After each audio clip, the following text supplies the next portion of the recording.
Welcome to MELfeed.video. Welcome to MELfeed.video. We are commencing a live web stream service via youtube.com from Melbourne, Australia. We currently conduct these streams mainly on Wednesday evenings, with other times to be added as more opportunities arise. Please visit our website at MELfeed.video for further information. This web video project presents old and new community TV programs. Please enjoy your stay with MELfeed.video. Welcome to the opening night of MELfeed.video, which aims to be a different sort of TV. We'll be presenting a mixture of new and old community TV programs drawn from the libraries of Northern Access Television and Metro TV, which is the Eastern Suburbs group for C31 in Melbourne. Over time, we also hope to make some new content for showing on our service.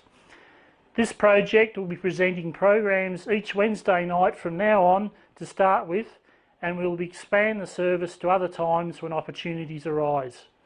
Later tonight, we will have a brief interview with Darren McErlain, who is our main voiceover artist for the project and who is based in Penrith in Sydney. For the next 11 weeks or so, we'll be opening with Nat Chat's Migration Stories series with Richard McErlain. So please enjoy our first night, and I'll see you again later on in the night.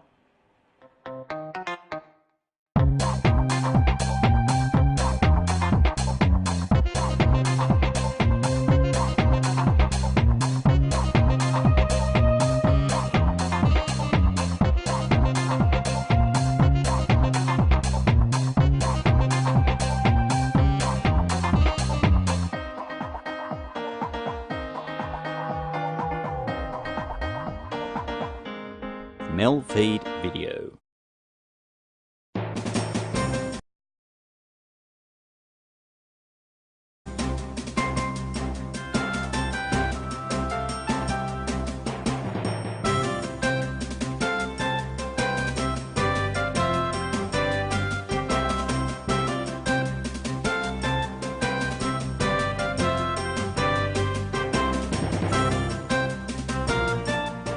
Welcome to Migration Stories, produced for Nat Chat by Northern Access TV here in Melbourne's northern suburbs.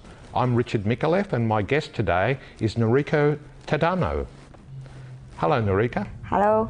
You're from Japan originally. Yes, that's right. Well, thank you for migrating to Australia. Thank you for having me. And enriching us. How is it that you did migrate to Australia? What was the circumstances for your decision? Well, I was working at the company for over 6.5 years, and I always wanted to go abroad and live in overseas. And one day I had a little bit of sick, and I decided I don't want to spend all my life in working hard in a company. So I told my boss. This is in Japan, in a company there? Yes, that's right. Yes, go on. And then decided to come over here as the Japanese assistant teacher. That was back in 2004, December. All right. I'm still here. Around 9 years ago? Yes, that's right. So when that happened in 2004, was that a decision to migrate, or was it a bit of a let's work there and see what it's like? Yeah, it's more, I was working holiday visa holder, just trial, just 1 year. But I was seeing a boy who is my husband now at that time. So indeed. Yeah. So an Australian man? Yeah, he is. So it's a love migration. Yes. The best kind. Yes. But take me back to your environment in Japan. Where did you live? Which city? I grew up and I was born in Chiba City, in Chiba Prefecture. It's near Tokyo, about 40 minutes by train away from Tokyo. And Chiba has it's a peninsula and has the beach along the side. And my town it's not huge, but it's medium population there, and quite big. Well, Tokyo is what, 8 million? Yeah, that's right. And so the town would be what, like 500,000 or something like that? Yeah, that's right. And near a beach? Yes. So what are the beaches like in Japan? Especially where the beach where near my house, it's not quite nice actually. It's all industrial side. Yes, indeed. Yeah, compared to Australian beautiful beach, it's nothing. But still, people going there and doing surfing and so on. Surfing. Oh well, okay. Yeah. And you would commute every day to work, catch a train? That's right. All right. Yeah. And what about your family there? You're so young, so you were talking about perhaps in your early 20s you were working there. How big was your family and how often would you see family members? In Japan, my parents, mom and dad are there, and I have one older sister. She's in Canada now with my nephew.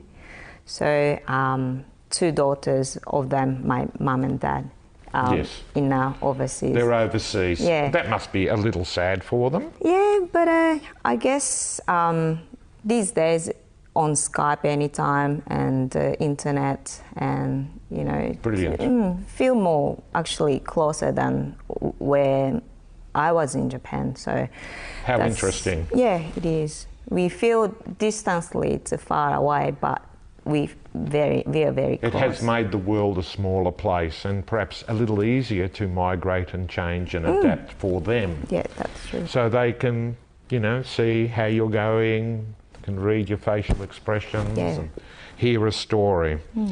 Tell me a little bit about, you know, okay, we talked about the beach and that town, but countryside there is in Japan, isn't there? Mountainside, all these wonderful places. Yes, that's right. Would you often make a trip to the mountains and such like? Yeah, I used to travel a little bit, but not much when I was working. It was too hard, too busy. But my father is from Fukushima Prefecture, and my mother is Akita Prefecture, which is it's more northern area of Japan, and especially my father's hometown. It's beautiful mountain. There is the beautiful river and so on. Wow. Yeah. So is it traditional, is it normal to have like an annual holiday and go, here in Australia we go camping, something similar to? Yeah, we have, it's called a Golden Week, which is we can get 7 or 5 to 7 days off. It's not a weeks like Australian do. Yes. But that's long for Japanese. Excellent. So that time we travel. Excellent. Now, I wonder if your parents are interested to come visit you in Australia? They have... That happens too? Yeah, they were just here in July, August. Especially I gave a birth in June, so my mother and father came, and especially my mother of course, everyone came to see the baby. Supported me. Just like in my culture when I was growing up, and people would come from Italy and Malta to see a newborn Australian. Maltese people who are now Australian people. It's just so wonderful. Well, what about your husband? You know, how's he coping with the Japanese culture in his life? Well, he lived in Japan for 4 years as well. Wow. And he's really getting into the Japanese culture at that time too. Of course. So he eats Japanese food and he likes the Japanese culture, Japanese things and so on and so on. So it's really actually easy for me to live with him or... Excellent. Yeah. Well, by living there for 4 years, he fell in love with the country as well as your good self. Well, how wonderful to hear your story. But here you are in Australia, and also you've brought an instrument, and later on we'll be hearing you play it. Yes. So that is the shamisen? Yeah, that's right. And you're most certainly the best shamisen player in the whole of Australia. We'll find out. Yes, you find out. We'll continue with migration stories after the break.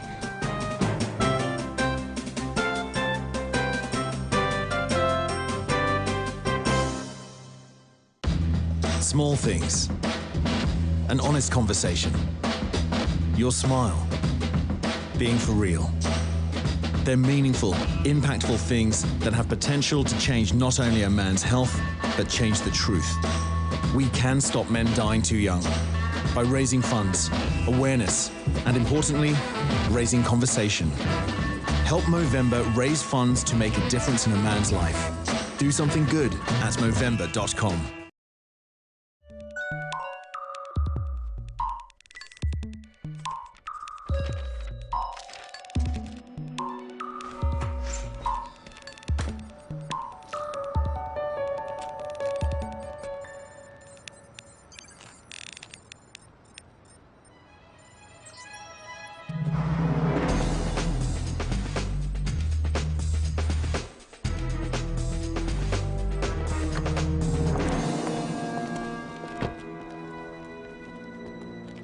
So, you think you're ready for this? To take on the world? Why not?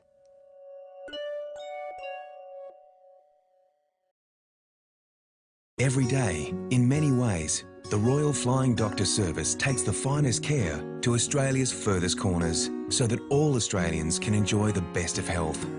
The Royal Flying Doctor Service has been taking care of Australians for over 80 years. But we still need your help to continue providing emergency rescue and essential health care to remote and rural communities. Make a donation or become a supporter and help keep the Flying Doctor flying.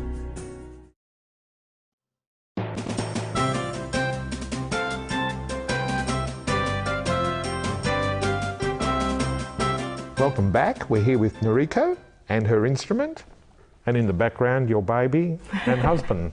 Yes. So congratulations, your baby's around 1 year old or? 6 months now. 6 months. Fantastic. So how is it settling into Australia with a family now? It's wonderful. Always it's been great. Good services and facilities for you? Yes, especially I realized the more things after I gave the birth or even before the system of Australia. The Australian system, medical system. Great, very good. It is great, isn't it? We're so lucky, aren't we? I think so, yeah. And yes, well, you know, everything's going beautifully well there, but still it's a juggle. Are you working or not working a job at the moment? I returned to perform. Oh, of course. Yeah, well, now you're performing. 3 weeks. So. However, before the baby was born, you had a job as well? Yes, I was doing, as a music artist, I played the instrument. Wow. Yeah, so that's my job. Oh, well, that's a brilliant job. I wish I could have such a job myself, but I have insufficient talent. But Thank you.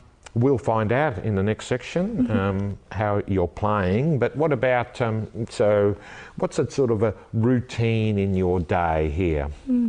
Now it's dramatically changed after the baby is born. Of course. But before I practiced shamsen and I had the students come over, and I also go around the school. So while teaching students, you're also practicing. I think that's what I did wrong. To be a good musician, you need to practice, practice, practice. Yeah, that's unnecessary things. Necessary things to do. Indeed. Yes, yeah. And which part of Melbourne do you live in? We live in Brunswick West. Well, that's excellent sort of area there, not far from Pascoe Vale in the northern suburbs. Yeah, we always like a north side. Yeah. All right. You've always been in the north side? Yeah, always.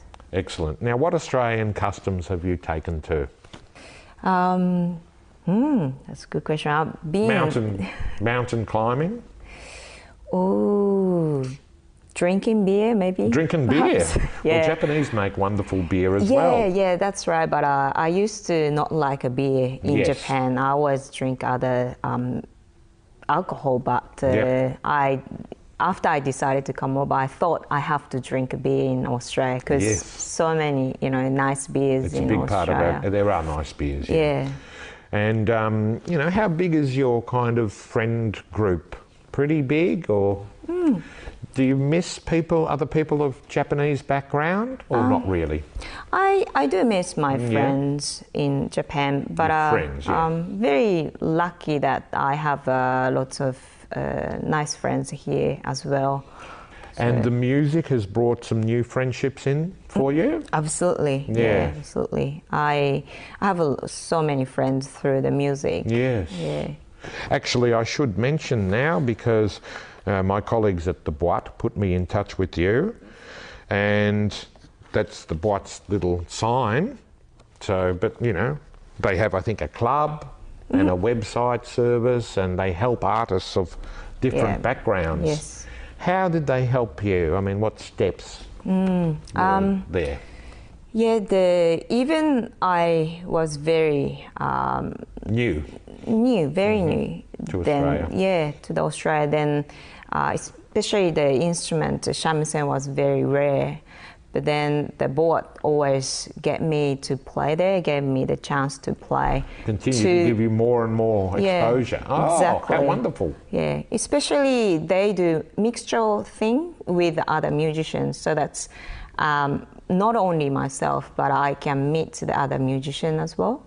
And sometimes Indian musician or jazz and so on and so on. So that I got them a lot of knowledge through the opportunity about the music. How wonderful in Australia that we can have so many people of so many different backgrounds with so few barriers between them. Yeah, yes. Do you think we're doing a good job here in Australia? Absolutely, yeah. I feel no better feeling that's as I'm Japanese here. People, Australian people, always open in mind and interested in other cultures and questioning about and asking me, you know, with their interest, which is great. And I noticed that you've played like with a blues man too. Yeah. The Japanese instrument. Is that a Japanese instrument? It is. Okay. It is very traditional. Though I mix with the blues. You mix with the different musicians. So that's how the Boîte helped you to, you know, not only integrate in the music scene, but also socially. Yes. Excellent. Could you tell us a little bit about this instrument now? Yeah. We'll be playing it in the next section, but it's a pig skin or? It's used to, or not used to, but traditionally use the animal skins. Yeah. But now we spare the animals. Yeah. Okay. Use plastic skin as well. And the strings are nylon? Top one's a silk and tetron nylon. Silk? Wow. Used to be all silk, but... so you've got one silk string there. Yeah, that's right. And no flats. What's that? No flats. No frets, yes, of course. So you have to really be strong and hold down the notes. Yeah, so that we can do a lot of sliding techniques without flats. That's a good thing as well. All right, and then 3 strings, and actually I bang the body. You can bang it as well. Create the percussive sound, not just the string sound. How brilliant. Yeah. Finally, well, I would call it a plectrum, being a, you know, guitar thing. What's the name of that? It's called bati. Bati, for batting it. Batting, But you strike and manipulate the strings with that. I hit, so get How wonderful. percussive. And indeed, you do perform regularly, don't you? Yes, yeah. And you've probably got a CD or some website. I think the Boîte would be the place to people to reference if they want to find out. And I think I better go along to a show soon too. Stick around, come back after the break, because we'll be hearing Narika play the shamisen.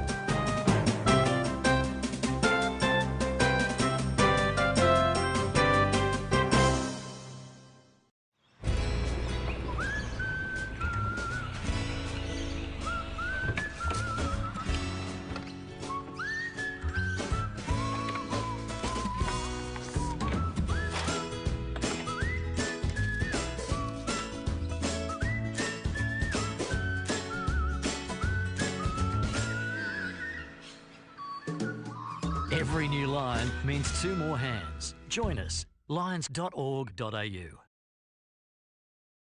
I had the boys over for a barbecue the day before our final.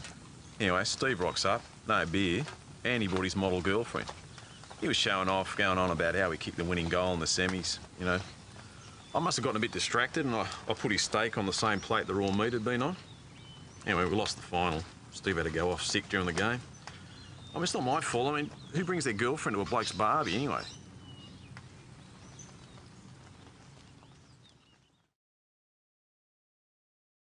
We've all seen this one time or another. We may even have done it ourselves. But inhaling balloon gas is very dangerous and can be fatal. The helium in balloon gas acts as an asphyxiant, and when you inhale, it displaces the oxygen in your lungs. Balloon gas is safe in balloons and when you release it in a well-ventilated area and in a safe manner. So the next time you see some sucker about to inhale balloon gas, or you think it's going to be a laugh, stop and be gas-wise.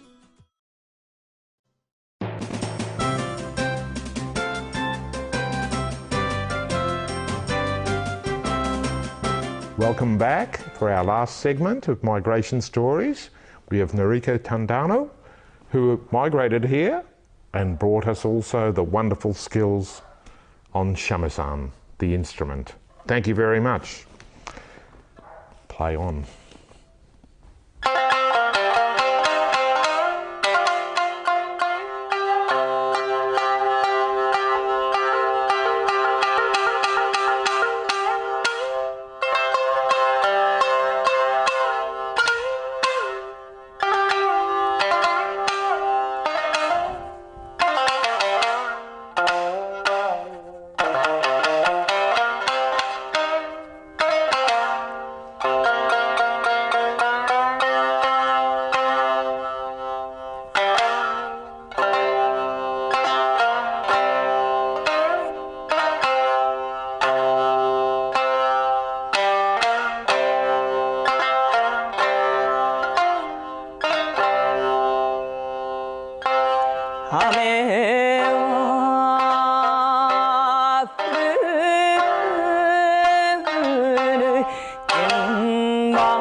夢の後社会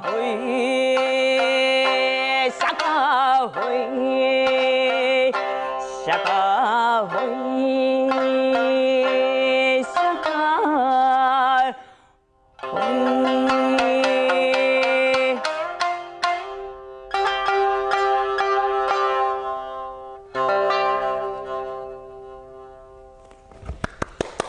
Magnificent.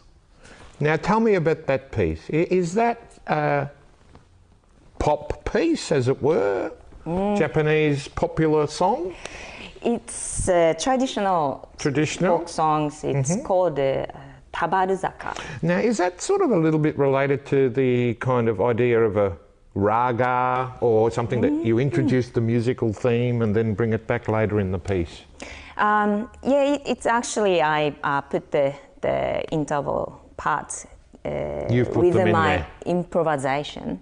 Wow. Yeah, which is, actually this thing is about the battle between new government of Japan and the samurai group. Indeed. So that's when the When samurai, those battles were happening. Yeah, happened. So that's, I put my feeling of the battle scene in there as Indeed. a And the sadness that would be such a battle, exactly. such a battle inside Japan of the old and the new. Yes, that's right. Wonderfully expressed in music. Well, how wonderful.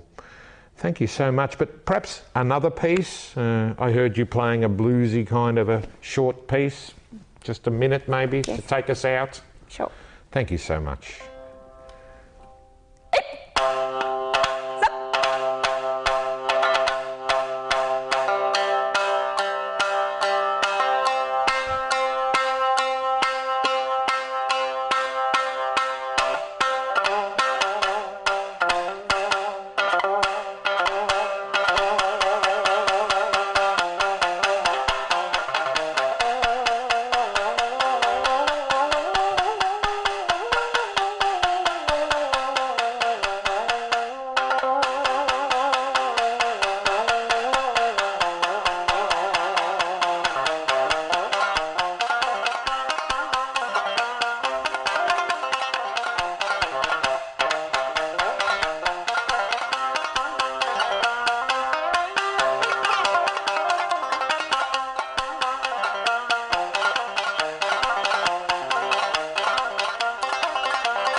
Thank you very much, Noriko. Thank you.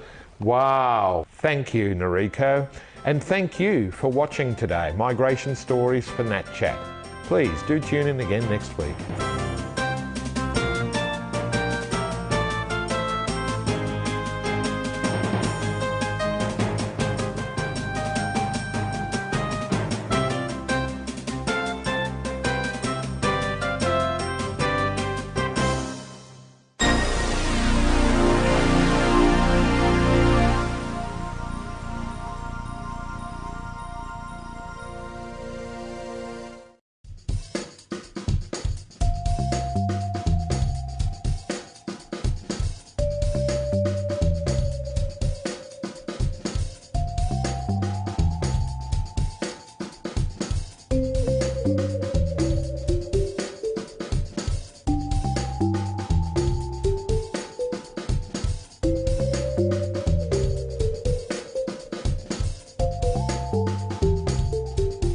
MELfeed.video.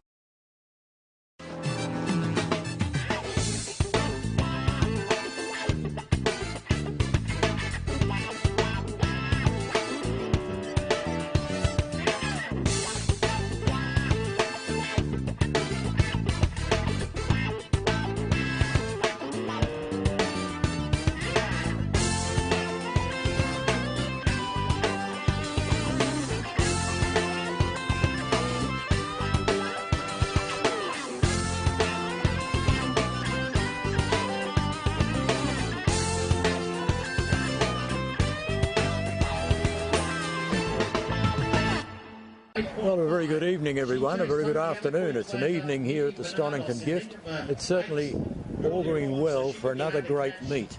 The track is in perfect condition. I have with me Stephanie McErlain to assist us with the commentary. Stephanie, great to have you along. Thank you. Great to be here. And great to see you tonight at such a wonderful setting.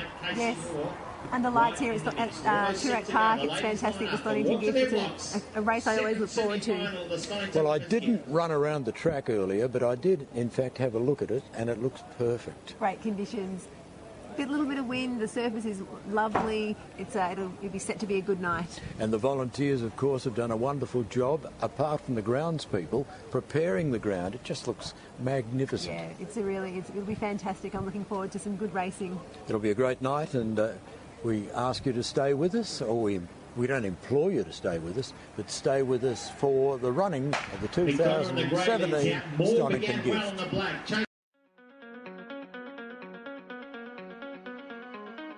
Hi, I'm Jason Richardson. Welcome to the Victorian Athletic League. For over 100 years, the Victorian Athletic League has been running professional running events all across Victoria. Geelong, Warrnambool, all the way up to Albury-Wodonga. Over 20 competitions throughout the year, culminating right here, the time-honoured stall gift, Central Park Stall at Easter.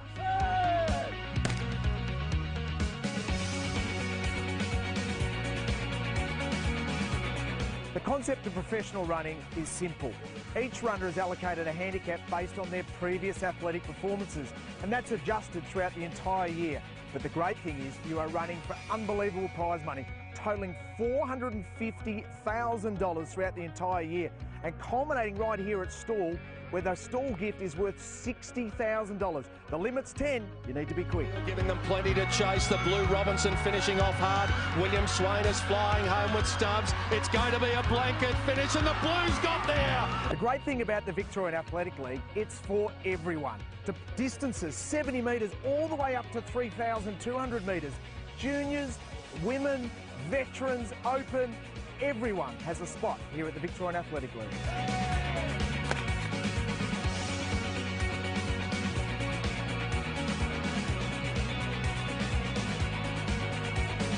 If you're having a great time on the VAL circuit, rest assured there's other great carnivals all around Australia. For more information about how you can get involved with the VAL, jump on the website, val.org.au.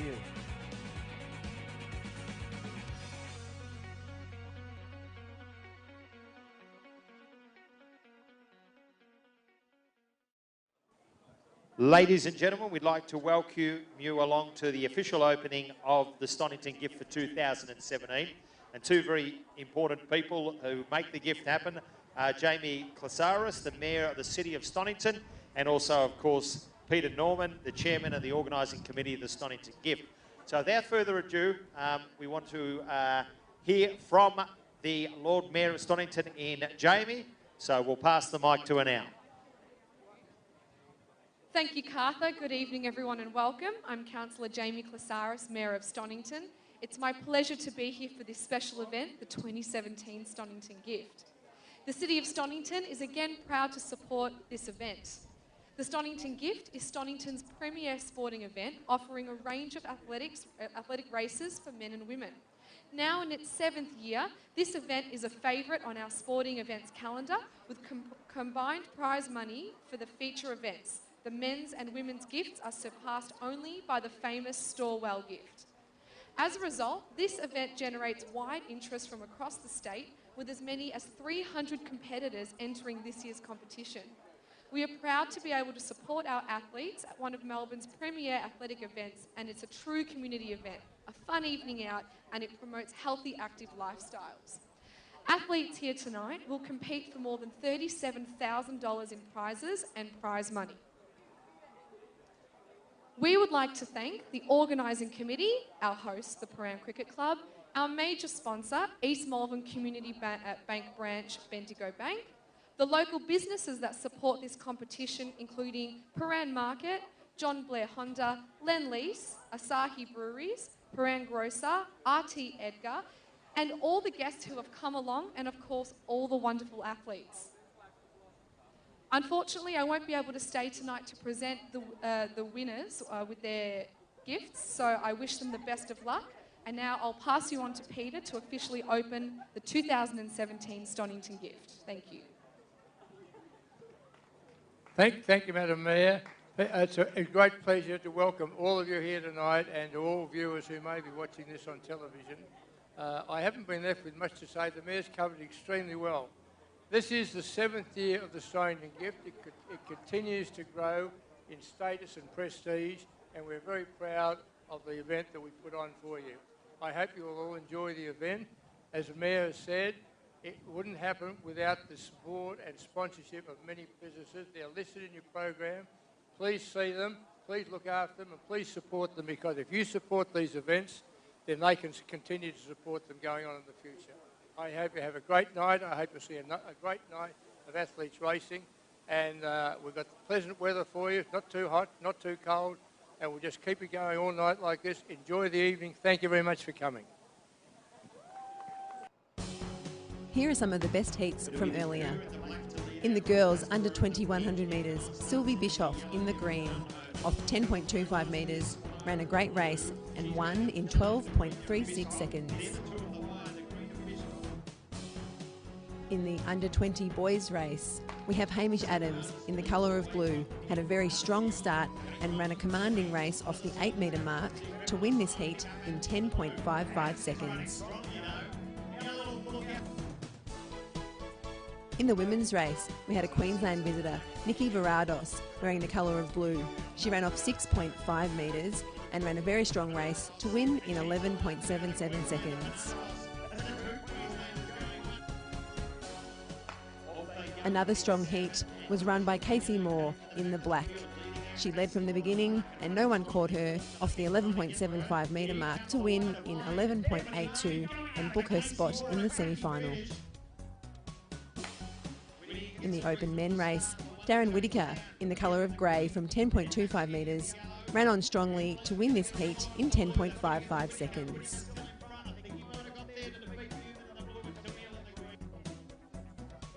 Another good heat was run by Stuart Brook, here in the blue colour, off the 6 metre mark. Stuart had a great start and ran very strongly through the middle to take this heat out in 10.58 seconds. A little bit of wind, a little bit gusty. Well, a man who's been a stalwart of pro running in Australia for many, many years, John Henry, is with us here tonight at the Stonnington Gift. John, yet again, another great night's racing. Yeah, it keeps coming around, and when you've got this sort of money that the men and the women are running for, it brings them out of the woodwork. Red and white are also out. The kids who are coming through, I mean, we saw the little Aths kids first thing up tonight. I mean, it's great to see them showing an interest in it, but as you've said before, there are so many options for the kids these days. Yeah, they have a lot of options, and a lot of them want to sit in front of computers and do the whole thing, but it's up to the coaches who are now starting to take on kids and teach them running, and once they get that interest and they got the people behind them, and that they're all starting to come through these days, where we never had it when I was running. How do they go through the ranks these days? I mean, how do the coaches pick them, or do they pick a coach? How does it work? Well, usually you get some of these kids, they come out of little acts, and runners are going to go around. They see the the older blokes training and the coaches and that type of thing, and the parents usually come and approach the coaches, and the coaches go looking for kids and that too. So it's a combination. It's a combination. You know, I've had phone calls from people and never seen them.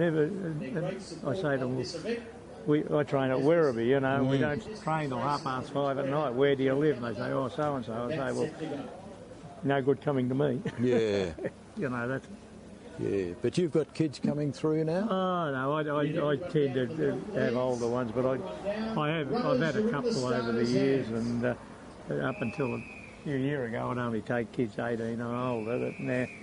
And then I've got a few girls that have come in, and they were 16 and 17, and I had to go and get a working with children.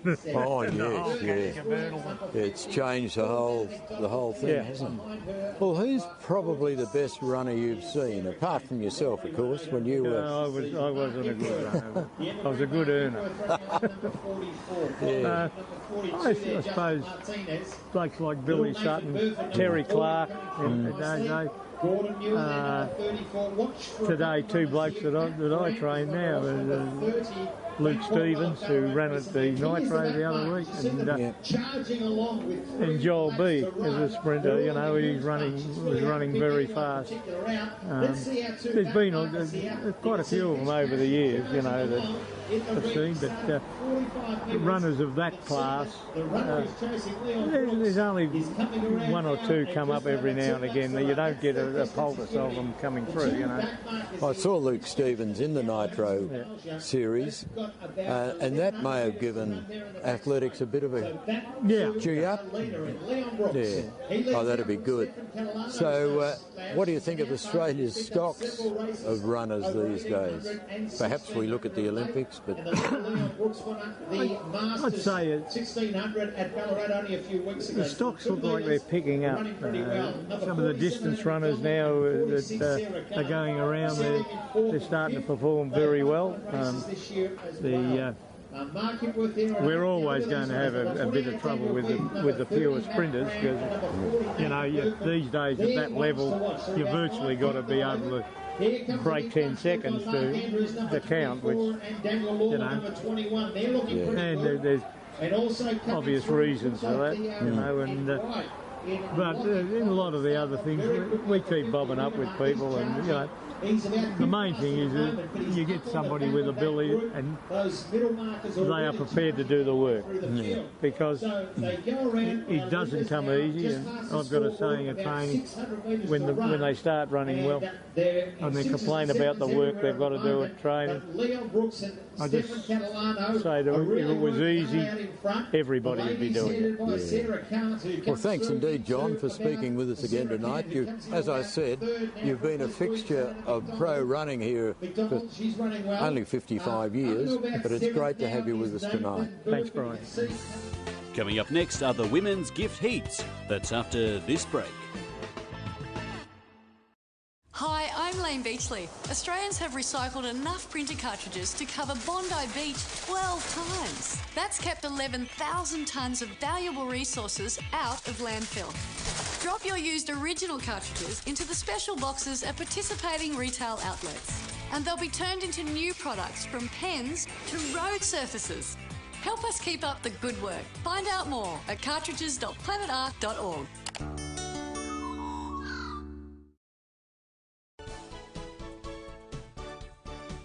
These corporate partners were proud to sponsor the 2017 Stonnington Gift, and we would like to thank them for the support of this event.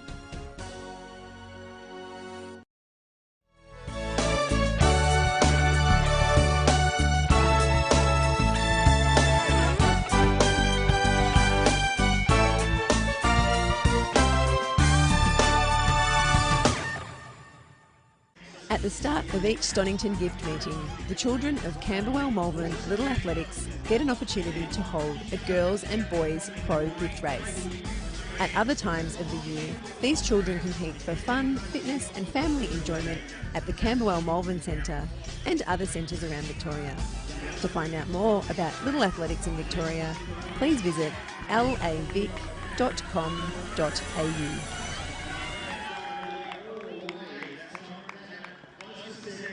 Here's the start list for semi-final number 1. In the red, Jessica Payne, 2 metres. In the white, Sarah Blizzard, 3.5. In the blue, Sophie Taylor, 4.5. In the yellow, Ebony Lane, 5. The green, Keely Henderson, 5.5. The pink, Laura Jane Hilditch, 6.5. The black, Kate Jones, 7.25. And the grey, Natasha McDowell, 10. McDowell in the grey leads out from the black of Kate Jones, Hilditch in the pink. Green goes okay, and Henderson trying to go with her is Lane in the yellow, coming through nicely. Taylor in the blue. Sophie Taylor runs away from a wall of runners, including Sarah Blizzard, who might have got up for second. With her is Ebony Lane, and Keely Henderson not far away. Results from semi-final number 1. Sophie Taylor took it out in 11.71 seconds. Second, Keely Henderson, 11.85. And third, Sarah Blizzard, 11.88. Rounding out the field, Lane was 4th, Payne 5th, McDowell 6th, Hilditch 7th, and Jones 8th. Sophie, I'm down here with the winner of heat number 1. Fantastic run there. Assisted with the wind behind you, enjoying that? I loved that. We usually have headwinds every week, so it was amazing. And the track's running really quick? Yeah, I think I needed a few races, but now it's good. Good with the tailwind, it felt quick. So. Fantastic. Good luck for the final. Here's the start list for semi-final number 2. In the red, Holly Dobbin, 3 metres. The white, Tara Domashens, 3.75. The blue, Stephanie Richards, 5.75. The yellow, Davina Strauss, 6.75. The green, Kirsty Stevens, 8.25. The pink, Emma Rosentra, 8.5. The black, Casey Moore, 11.75. And the grey, Kim McDonough, 13. McDonough in the grey leads out. Moore began well in the black. Chasing her, Rosentritter in the pink. On the other side of the track, Strauss comes through well in the yellow. Blizzard finishes hard in the red. In front, Casey Moore. Strauss made a diver in the yellow, but I think the black Casey Moore is going to get there. Casey Moore from 11.75. Davina Strauss in yellow. Pushed through the middle and might have got second. Holly Dobbin in the red was running home well. But the results of semi-final number 2. The winner, Casey Moore, in 11.75 seconds. Second, Davina Strauss, 11.88. And third, Emma Rosentra, 11.89. Rounding out the field, Dobbin was 4th, Richards 5th, Domashens 6th, Stevens 7th, and McDonough 8th. I'm down here with the winner of heat number 2, Casey. Fantastic run there. You're out there in front of everyone. You must have felt them breathing down your neck. Yeah, I could. I can see them coming, so just trying to run scared. Yeah, run past them, so it was good. Do you cast an eye to your left there where most of the field are coming, or do you really just focus on the finishing line? I was trying to focus on the finish line this time, because last time I could see them coming. So I feel like, just needed to sprint past, keep going. Very well done. You're into the final. Good luck later on. Thanks, Bryce. Here's your start list for semi-final 3. In the red, Angela Burt, 3.25 metres. The white, Molly Farmer, 5. The blue, Taylor Perry, 5.75. The yellow, Michaela Round, 6.25. The green, Nikki Venados, 6.5. The pink, Gemma McDowell, 7.25. The black, Lauren Keating, 9.5. And the grey, Anne Fiedler, 13.5. Fiedler in grey leads out. Keating in the black got a nice start. McDowell in the pink. Here comes Venados in the green, running solidly through the middle. Perry in the blue tries to come out after Venados, but Venados has got too much. And the Queenslander will hold on. A late charge from Taylor Perry. She might have got second in the blue. Coming home nicely was the white Molly Farmer. But it looks like the green, Nikki Venados, has backed up her very good heat run to make the final of the Stonnington Women's Gift. The results of semi-final number 3. The winner, Nikki Venados, 11.82 seconds. Second, Taylor Perry, 11.93. And third, Anne Fiedler, 11.95. Rounding out the field, 4th was Round, 5th Farmer, 6th Burt, 7th Keating, and 8th McDowell. Real tight one there, Carter. I've got the winner here of heat number 3, Congratulations, you've made it through to the final. Thank you very much. It's quite a surprise. It's the first time I've been here, so I was actually happy just to make it through from the heats. And you're down from Queensland. You're obviously not down here for the weather. You're down here to take on a good race and make it through to the final, so congratulations. Thank you very much. One of our special guests tonight is down here for the Stonnington Gift for a couple of reasons. He likes to look at the event itself, but his daughter's running here. It's Neil Blizzard from the Stall Gift. Neil, welcome back to Melbourne. Thank you. And it's been a great meet so far, hasn't it? Oh, it's an amazing meet. I've been lucky enough to follow my daughter's running. She's only run here for the second year because of other years. She hasn't been able to, but you come here, it's a Friday night, twilight event, beautiful weather. We've been lucky with that. The ground's beautiful to run on. And the girls, I'm lucky from the girls' side, they love to run here. Well, looking at it tonight, there have been some very close finishes right through from the heats, the semis to the final. Oh, look, it has been incredibly close, and again, I talk from my daughter's side. She's been lucky to get through on a time. She ran a close third in her semi, but they've got an incredible final for the women's with some very, very good runners this year. Well, it's great to see that the sport appears to be kicking on, despite the distractions perhaps of computers and all that sort of thing. It's people sitting at home just playing computers, but to get out and compete. I think things have changed a little bit. We've been through the computer stage. People have liked that. We're lucky to be from the country where you do get outside a little bit more. Nitro Athletics has taken off. It's brought to the younger people something a little bit different. They're seeing this running for the first time. The young 16-year-old girl that ran so well at Nitro. What a role model for our people. You see that being an impetus for more kids perhaps to take up the sport? I think we will. I think you'll see an increase obviously through Little Athletics. And we're lucky at Stall. We embrace the Little Athletics enormously and have a huge amount of races for them. But from Little Athletics, you just need those few to follow on into pro running or amateur running. And we'll hear and then Jacob. We might see our next Melissa Breen or Raylene Boyle. And that's what we're hoping for. The meeting tonight has been good, but do you think the Nitro has given it, well, athletics a lift that it probably needed, I think, with Usain Bolt and, these guys. I was lucky enough to go down and to see Usain Bolt live and run, and you know that he's not in his right season, but just to see him run, he's just an entity into himself, and to come away from that feeling that it's just so excited and invigorated about the sport. It's got to be so exciting. We've got to come to these places. More people will see it. The live streaming here is incredible. You'll see more people watching it. I've got friends that wanted to watch my daughter run. They couldn't get here, unfortunately. They can watch it. That will breed on. The Nitro will get more people. Let's hope we get more people through the gates. It's been declining a little bit, but we've seen this year from the figures slight increases, which has been really good. Can you see any potential athletes that you're keeping quiet at the moment, but can you see any potential, Olympians? You mentioned Raylene and various other competitors. Can you see any of these kids coming through at the moment, or is it hard to gauge at this stage? Oh, look, it's hard to gauge, and we've got some very incredible young men running. I'm lucky enough to be with Sarah's Kate's Maddie B from Canberra. You see some really great athletes, but there is a really good bunch of young women as well.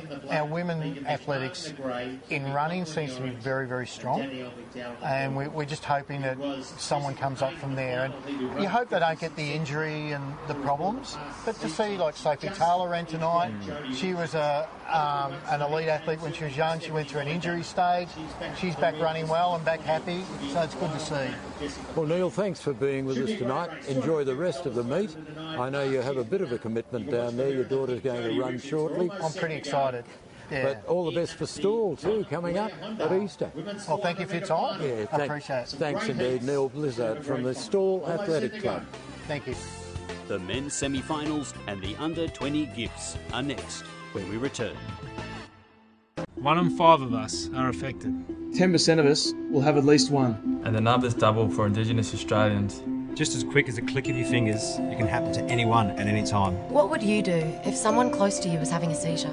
Imagine if it was your child. My brother has it. My sister has it. I have it. I have it too. You're not alone. You're not different. And you have a bright future ahead of you. So click for kids. I'm Amy Lee, and I'm part of it.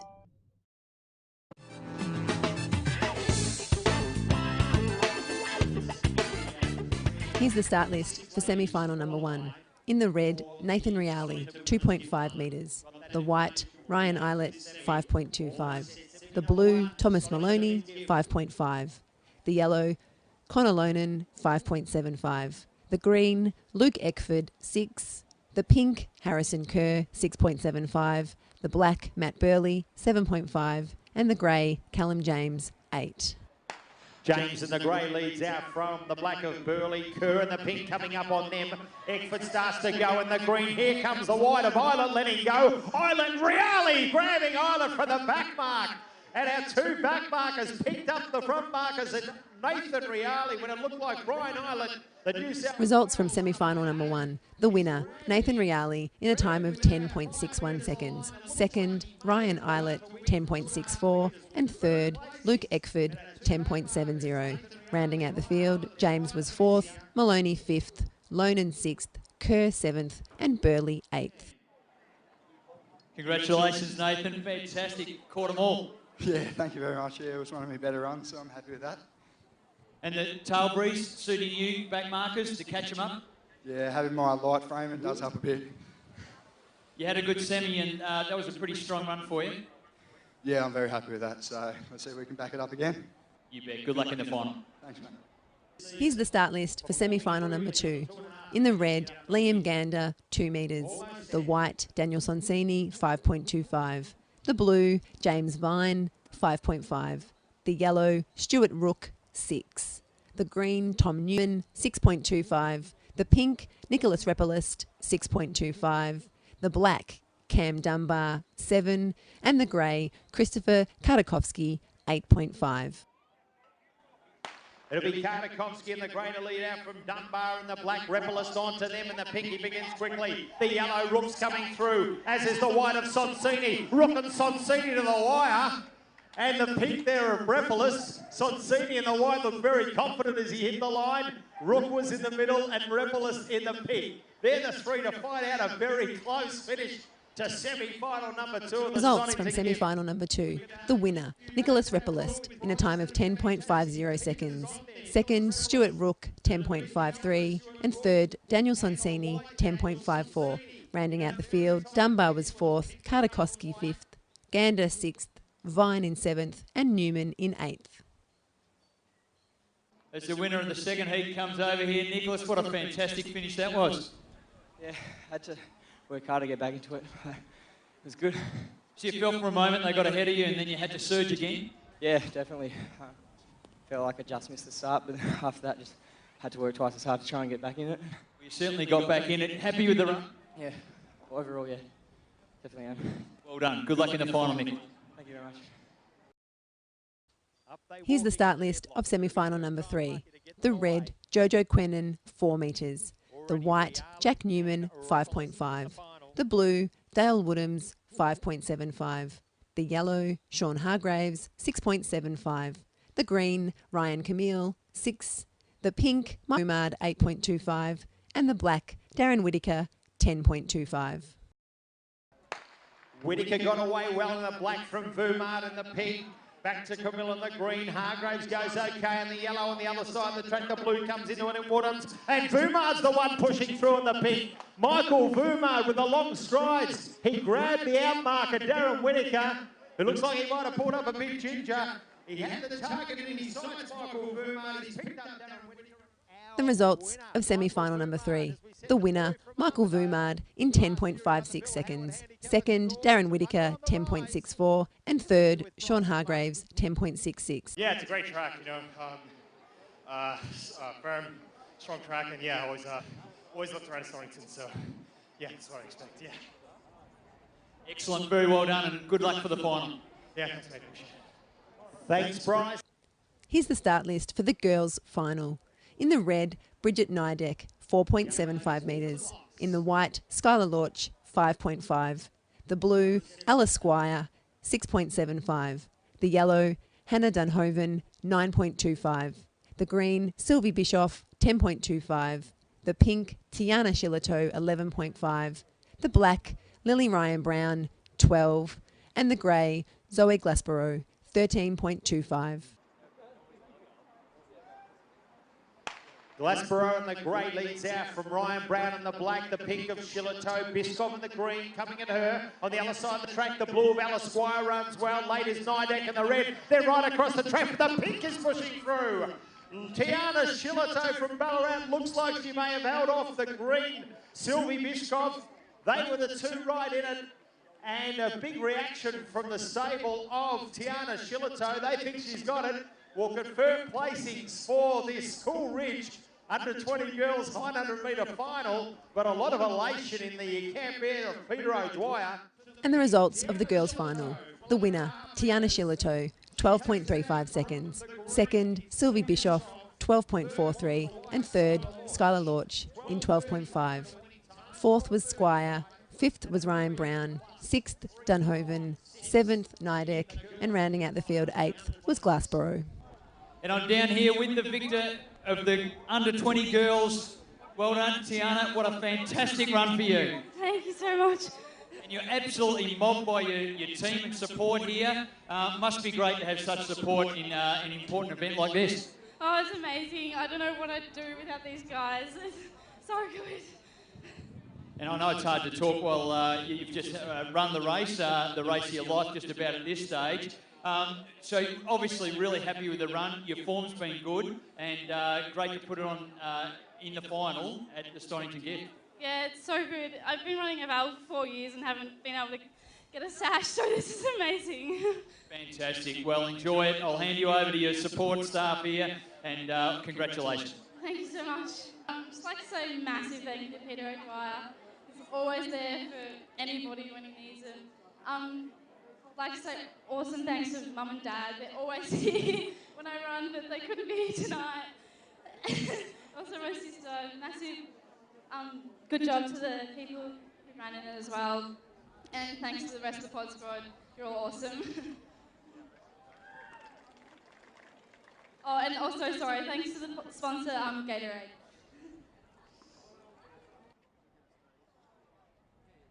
Here's the start list for the boys' final. The red is a scratching. The white, Angelo Litris, 6.25. The blue, Mason Keast, 6.25. The yellow, Adam Gilmore, 6.25. The green, Hamish Adams, 8. The pink, Michael Geese, 8.5. The black, Nicholas Antonino, 13.75. And the grey, Daniel Quattrone, 15.5. It'll be the Quattrone in the greater lead out from the black of Antonino. Geese in the pink goes okay. Here comes the green of Adams, trying to go with him as Gilmore. Adams gets to the front, Marcus and Hamish Adams. He runs away with the final of the Gatorade boys under 20 gift. He's backed up his performance in the heat. There's a wall of them there for second. And the results from the boys' final. The winner, Hamish Adams, in a time of 10.60 seconds. Second was Michael Geese, 10.76. And third, Angelo Litras, 10.81. Mason Keith was fourth, Antonino fifth, Gilmore sixth, and Quattrone seventh. I'll cut straight to it. Hamish, the winner of the boys under 20 Stonnington Gift. Congratulations. Thank you very much. You really put them to the sword. You stretched away there in the end and were really strong at the line. Yeah, I ran well in the heat and I knew I could run well in the final, so I'm happy to do it well. And the tailwind helped you. Obviously a bit easier with it behind you, but I guess it's with everyone. Does it suit your running? I'm not sure, but it always helps, you know. So. Well done. There's plenty of people over here that want to enjoy it with you, so congratulations. Yeah, cheers. Firstly, I'd like to thank the sponsors in Gatorade. I'd like to thank my coach, Mark Howard, my parents, and my friends, Bodo, Karina and Beck for coming out and watching me. And thanks to the other runners. Thank you very much. Stay with us. The 1600 metre open final is coming up next. These corporate partners were proud to sponsor the 2017 Stonnington Gift, and we would like to thank them for the support of this event. Well, we're lucky enough tonight to have two Scottish fellas out here running at the Stonnington Gift. Scottish runners, it seems to be synonymous. I've interviewed a number of them over the years. But it's great to have you both here tonight, Graham. Yeah. George actually is a very close neighbour of mine. He stayed in Trent and I stayed in Port Seton, which are 2 miles apart. So I knew George very well when we both were ex-footballers, soccer players. So we both played for the same team at Stirling Albion. So I know George very well. I'm not as good a runner as him or anything close to him, but I do know him very well, yes. And Ricky Dunbar, I think. Yeah, Ricky's still here. Still here? Still here, an amazing runner. Yeah. And his son's running. Yeah, that's Cam, right. Yeah. So what have you enjoyed most about this trip? You've been in 10 300-metre finals and haven't won one, Graham, is it? Well, 5 of them were on my last trip. And 5 of them are on this trip, so it's 10 consecutive finals with no wins, unfortunately. But to be honest, for me to compete, I'm 60 years old, and for me to compete regularly is just great fun. And we compete, Wallace and I compete regularly in the Scottish scene, and for us to come in here is just like a dream. We're talking with Graham Armstrong, who's one of 2 Scottish fellows here competing at the Stonnington Gift. But it's not his first time here, as he said. But you've enjoyed the meet tonight? The meeting tonight is very similar to a meeting we'll have in Edinburgh. A new meeting that we created 5 years ago, and a night meeting, and on a similar, similar scale to this one. And I love night meetings. I like running under the lights, and this has been one of the best meetings. Very compact stadium, great track, and a nice atmosphere. Well, how do you keep yourself fit? I mean, apart from competing, you train hard? Yeah, you have to train hard. Most of the training we do is in the winter. You can't train just before a meeting and get fit for a meeting.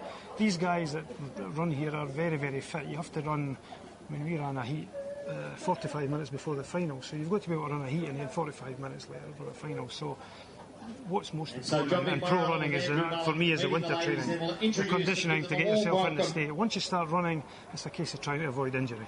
Well, you mentioned you're a soccer player, a football player. Well, what made you go into running?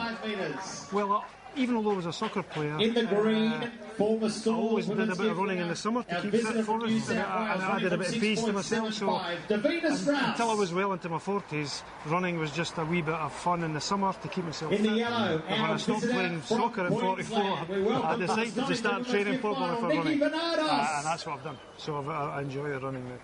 Well, there have been some great finishes tonight, of course. In pro running, you tend to get a lot of very close finishes. That's what the nature of the game is, and I think that's why it's so exciting to watch. And I love watching it as well as competing.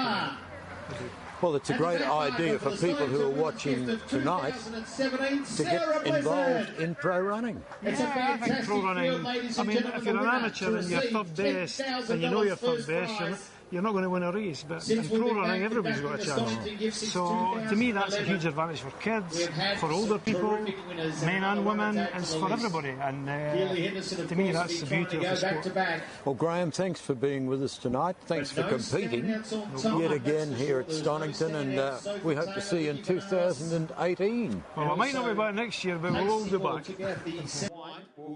Here are your athletes for the 1600 Open Final. The red, Mitchell Cashin 45, and the white, Lockie Connell 50. They've got all the chasing to do. In the grey and white, you've got David Spence off 120. Number 21 is Daniel Lawler off 120. Some athletes to watch. Daniel Veith, number 28, off 150, another athlete to watch. And then out in the front... Grant is one to watch, number 30, ranked quite well at Ballarat recently. And here's the back markers. You see them charging along with 3 laps to run. They're all in a huge bunch. It's really hard to pick anyone particular out. Let's see our 2 back markers here. You can see Mitch Cashin charging along in the red. He started from 45 metres. You can see that the runner he's chasing, Leon Brooks, is coming around now and just over 2 laps to run. That's the distance he's given him. The 2 back markers in, Mitch Cashin and the yellow, Alex McAlsha, they've got about 1,100 metres to run there in the back straight. So back to our leader in Leon Brooks. He leads out from Stefan Catalano, who's no slouch. She's an outmarker, but he's picked up several races over 1,800 and 1,600 of late. And the leader, Leon Brooks, won the Masters 1,600 at Ballarat only a few weeks ago. So the two leaders are running pretty well. Number 47, Anna McDonald, and 46, Sarah Khan. You see them in 4th and 5th. They have both won races this year as well. Mark Hipworth there in 8th. Now look at these runners. Number 28, Daniel Veith. Number 30, Matt Grant. And number 40, Nathan Burford.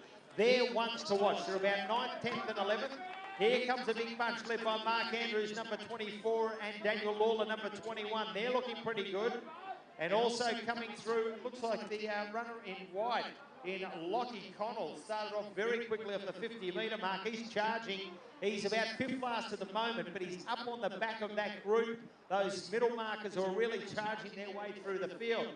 So they go around. Our leaders now have just passed the scoreboard, about 600 metres to run. And they're in 6s and 7s everywhere at the moment. But Leon Brooks and Stefan Catalano are really working hard out in front. The ladies headed by Sarah Kant, who comes through into about, or Sarah Kant, who comes into about 3rd now from Les Williams and Anna McDonald. She's running well.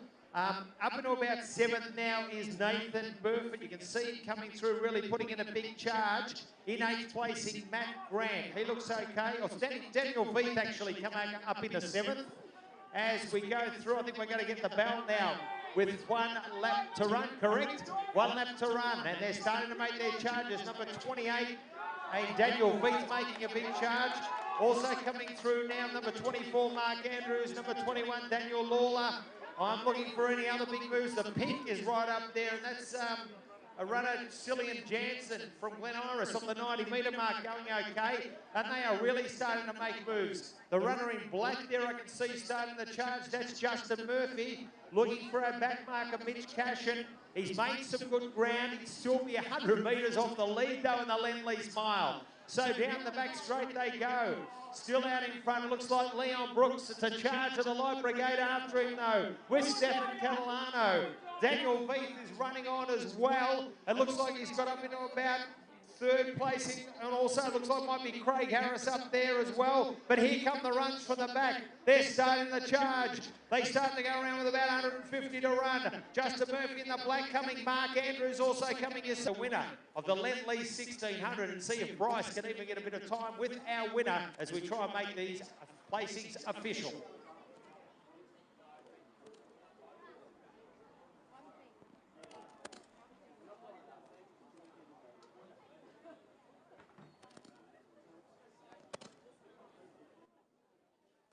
And the results of the 1600 metre open. The winner was Lockie Connell in a time of 4:09.84. Second was Daniel Lawler in 4:11.12, and third, Mark Andrews in 4:11.76. Rounding out the top 8, Kitto was 4th, Veith was 5th, Harris was in 6th, Weeks in 7th, and Murphy in 8th. Well, I'm down here with the winner of the Lend-Lease 1600 metre open final. And well done to Lockie Connell. Fantastic running, mate. Terrific. Thank you. You were 2nd back marker there, and you had a lot of people to cover. I'm looking at the list here. It's as long as my arm, and you've ticked them all off and got there in the end.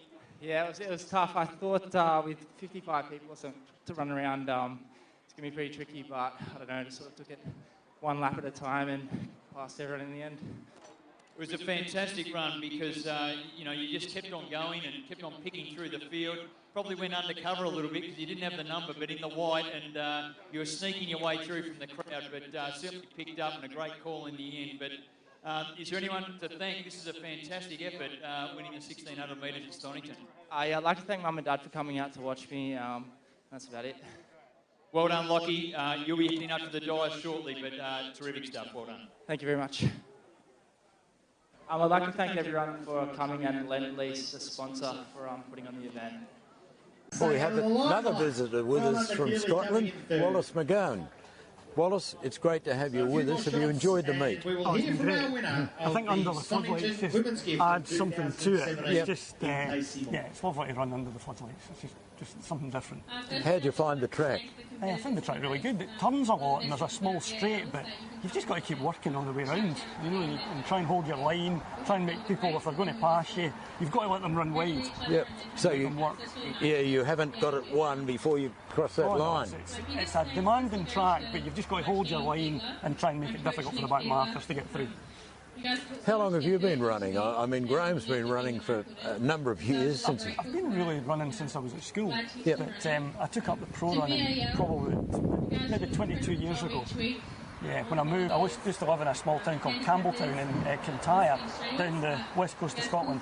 And I moved from there into central Scotland, and it just made it so much easier to travel to the meetings, you know. How's the competition there? The competition's great. There's some good running in the Scottish Borders. There's two associations. There's the Borders Association and the Highland Games Association. Borders Association's all about foot running. Highland Games is a mix. So you tend to get better crowds coming to watch Highland Games because they're there to watch Highland dancing, caber, throwing the hammer, tug of war, you know, grass track cycling and running. So you tend to get a real big crowd to watch Highland Games. I went to school with a bloke who was a caber tosser here in Melbourne. Binks, Bob Binks, I think his name was. But he used to enjoy his caber tossing. So how long do you intend running? I mean, I hate that question. Have you thought about retiring? I'm 48 just now. I've always said I would see how I was at 50. If I was still able to run by the time I got to 50 and I was still competitive, I'd probably keep running. Yeah. There's a bit of pressure on me at home maybe to do a bit of officiating. I had a wee stint doing commentary at a meeting in the Borders last year when I was injured. So I don't mind helping out, but while I'm fit and well, I still want to run. As long as I'm fit. Have you got a rival that you like to beat every time, or all of them? You've just interviewed No, we trained together, and I've known Graham for a long time, but we've only recently started training together, just in the last 2 years. Yep. But there's a lot of guys we meet week in, week out, you know, and it's friendly rivalry. We love to win, but when it's all over, we're the best of pals. Oh, that's great. Well, thanks, Wallace, for being with us. Thanks for being here tonight at the Stonnington Gift again. And we hope to see you in 2018 or 2019. Sure, we will be back. Thanks, Wallace. Thanks, Wallace McGowan. The 300 and 400 metre finals are up next, so stay with us. Classifications let you know about the content of movies and computer games, so you can make informed choices. G tells you the content is suitable for general viewing and playing. PG means parental guidance is recommended, and the content may not be suitable for younger children. M says it's recommended for mature audiences over 15. MA 15 Plus indicates that legal restrictions apply, and the material is not suitable for those under 15. R18 Plus is restricted to 18 years and above. You can also find useful consumer advice next to the classification. Look out for these symbols on games, DVDs, advertising posters and movies. Please use these classifications to help you choose with confidence. If a man's home is his castle, his shed is his kingdom. It's a place men can hang out with a few mates, build a few things, even if you haven't before, and give back to the community. No man should be without a shed. The Australian Men's Shed Association is working to provide a shed for all Australian men, and they have over 400 already. Visit your local shed, build your community and make a difference. Find a shed near you. It's time to give back. Every time you shop, the choices you make affect our community. It is important to select Australian products made by Aussie-owned companies. Our food security means quality and peace of mind. Your purchasing power keeps your dollars multiplying in our economy, keeping jobs, profits and decisions being made right here, which is better for your children. So the next time you buy, look for the AusBuy logo. It makes all the difference.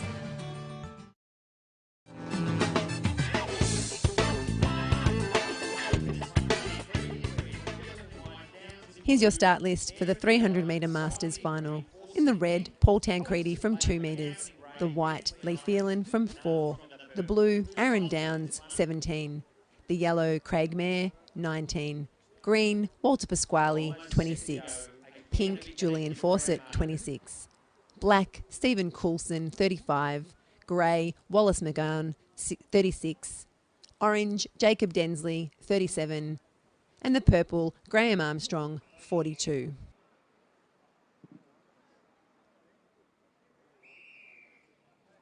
Away they go in the Masters 300 metre final. Armstrong in the purple leads out from the orange of Densley, who begins well. Quickly, Coulson tries to go around McGowan. He gets up to third.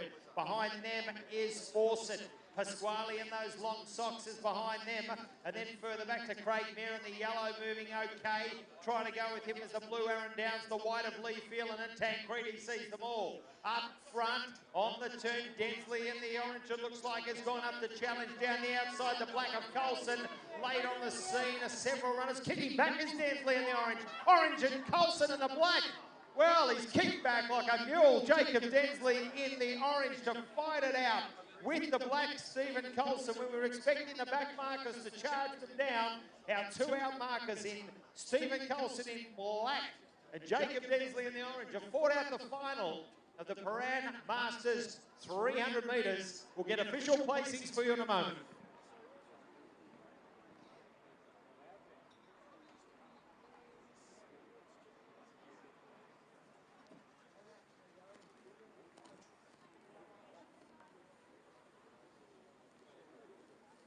Bryce, in horse racing parlance, I think this is a developed print.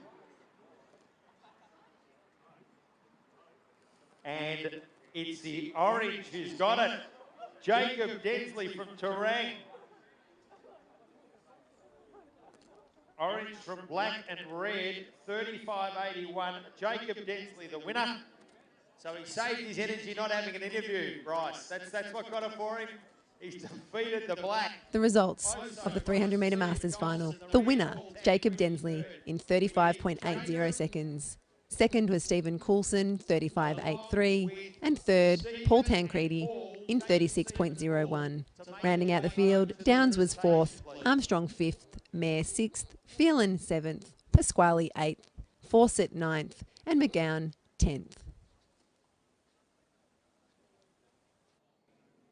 Well, I'm here with the winner. Congratulations, Jacob. Really had to work hard for that one. Yeah, sure did. Yeah, good to hold on. Just hold on. Finally got there. So. You sure did hold on. You didn't want to talk to me before, but I bet you're happy to have a chat now. Well, I was probably in a bit of shock. It's the first heat off one. Started 18 years ago, so yeah, a bit of mixed feelings back then. So the first heat you've won, and this is obviously the first event you've knocked over as well. What an amazing time at Toorak Park for the Stonnington evening. Yeah, thanks. Yeah, so I have to keep going from here. Yeah, so thanks to the Paran Market for putting it on and all the other sponsors and everybody here, all the spectators. Congratulations. Well done. Fantastic. Thanks, Carter. Yeah, as I just said, thanks to Paran Market, the race sponsor, all the other sponsors putting on the show, and all the other runners and spectators. A lot of spectators here tonight. It's good. So, yeah, thanks everybody. We're almost set to go. And here's the start list for the women's 400 metre final. In the red, myself, Stephanie Molliker, off 20 metres. The white, Jessica Payne, 22. The blue, Skylar Lorch, 26. The yellow, Bridget Seeley, 27. The green, Stephanie Jinks, 35. The pink, Jodie Richards, 36. The black, Anna Pasquale, 38. The grey, Megan McMahon, 45. The orange, Kim McDonough, 56.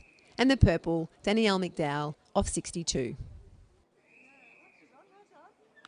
McDowell in the purple will lead out from McDonough in the orange. They've got a good margin to the next runner of McMahon in the grey. Pasquale in the black goes okay. Up on her inside is Richards, who's going to go around her now. Further back behind them, we've got the green of Stephanie Jinks. As she did in the heat, Bridget Seeley, she's trying to, in the yellow, keep with the back markers of Molliker and Payne, who haven't made any big ground as yet. And also just in front of him is the blue Skylar Lord. So the back markers will need to get a wriggle on as Danielle McDowell out in front. She was spent in her heat, but she's got a lot of fight in her. She's being chased down now in second place there and running strongly. It looks like Kim McDonough moving up the second. Jodie Richards heads the best runners, but halfway up the straight, it's McDowell in front from McDonough. Coming late is Richards. Here comes Mollica in the red. Mollica swamping McDowell. Late on the scenes, Payne, but Mollica's got it.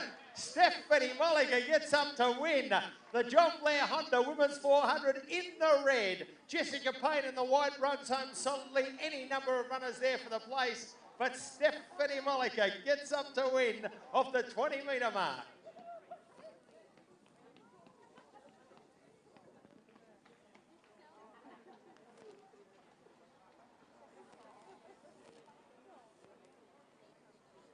So a fantastic win there by Stephanie Bryce. She was kind enough to be offering her expert comments on the late gift earlier on, and now she's come out and won this. We'll give you all of the official placings in a moment. Her future husband there, Dave Spence, he's just went around in the mile, and after having a young boy by the name of Levi, she's slowly worked her way back into the sport, put up a great performance to take out that race. The results of the 400-metre women's final. The winner, myself, Stephanie Mollica, 56.36 seconds. In second, Danielle McDowell, 56.57. And third, Jodie Richards, 56.59. Rounding out the field was Payne in fourth, McMahon fifth, Pasquale sixth, Jinks seventh, McDonough eighth, Sealy ninth, and Lorch 10th. Well, a very popular winner over here. Congratulations, Stephanie.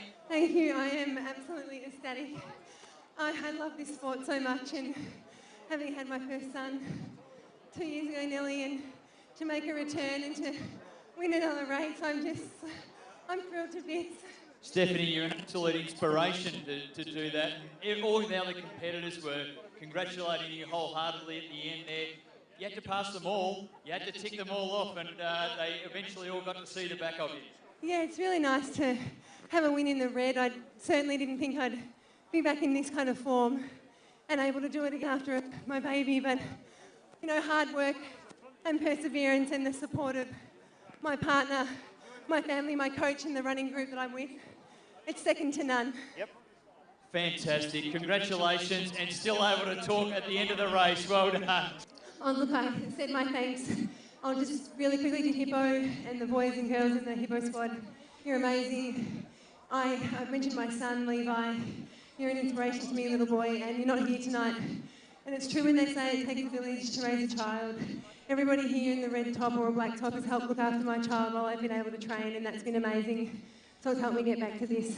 Thank you to John Blair Honda. This will be money well spent. To the other runners, to the Stonnington Gift. It's a great carnival, and have a good night.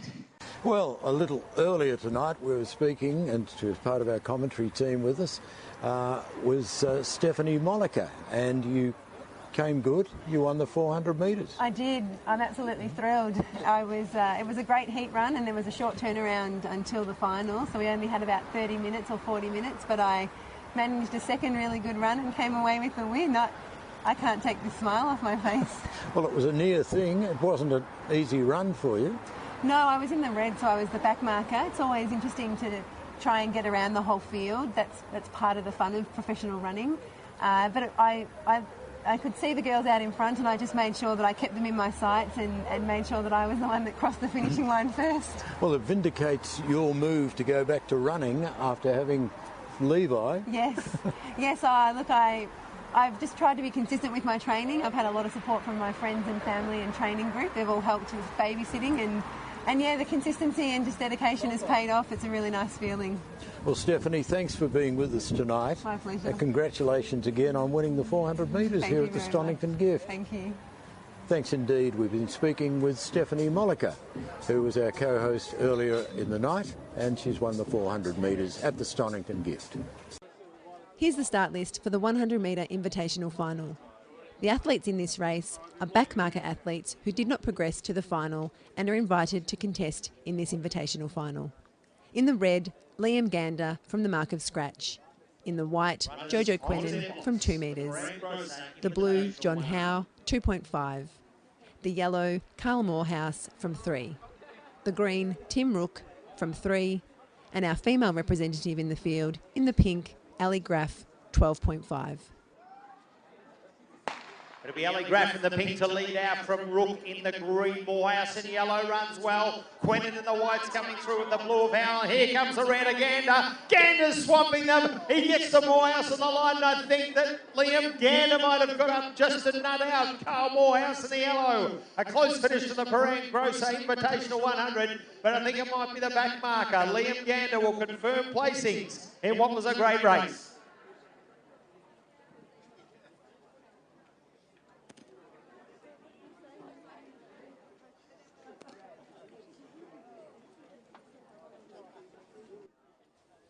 And the results of the 100 metre invitational final. The winner, Liam Gander, in 10.87 seconds. Second, Carl Morehouse, 10.89. And third, John Howe, 10.96. Rounding out the field, Quennan was 4th, Rook was 5th, and Graff came in 6th. Congratulations, Liam. We're here. Well done. Great run at the towards the end of the night. Yeah, thanks, man. It's a bit unfortunate to make the final of the main gift, but I struck back here, so I was very happy how I executed that race. You sure did. It was a very tight finish in the end. You had to work all the way. Oh, for sure. I knew it was going to be tight, so every time I run, I'll go as hard as I can. No holding back. Certainly worked tonight. Well done, and good luck for the rest of the season. Thank you very much. I'd like to thank all the sponsors that made this event happen, and it's the first time running here. Very happy to be a part of it. It's good meat, good atmosphere. Very good track. I like that, yeah. And I'll look forward to come back next year. And yeah, I'm out of breath now. We are down to the men's and women's gifts. That's right after this break.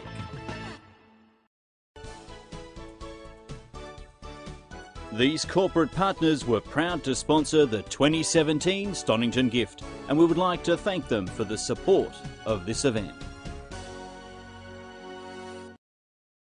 Not everyone understands the balance between buying their dream home and having a home loan that won't rule their life. Bendigo Bank understands, and they'll make sure you're satisfied, not stressed. Your Bendigo home loan will complement your lifestyle so you can still enjoy life's little pleasures.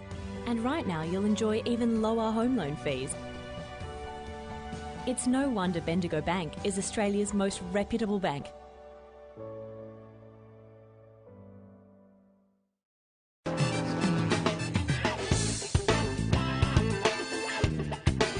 And here's the start list for the final of the Stonnington Women's Gift. In the red is Sarah Blizzard off 3.5 metres. Sarah took out the 70 metre open race at Ballarat recently. Sophie Taylor in the white from 4.5 metres, a very well-credentialed athlete and will be one to watch.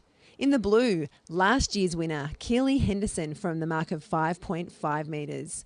Our Queensland visitor, and from earlier in the program, we saw a good heat run, Nikki Venados from the mark of 6.5. In the green, Davina Strauss, a former Stall Gift women's race winner, and she's running from the mark of 6.75. And out in front, the girl to catch in the pink, Casey Moore, 11.75 metres. Moore in the pink begins well from Strauss in the green. Venados in the yellow comes out quickly next to her. Henderson, the blue goes okay. Here comes the white of Taylor in the red of Blizzard. Taylor's coming out after Venados and Moore out front in the pink. She may have held them all off Casey Moore. Not far away, the yellow of Venados and the white of Taylor will go to our judges to confirm the winner of the Stonnington Women's Gift for 2017. But out front by herself, Casey Moore was holding on for dear life as Sophie Taylor in the white and Nikki Venados in the yellow were coming at her. We might even see the replay on the big screen, and we wait to confirm the winner.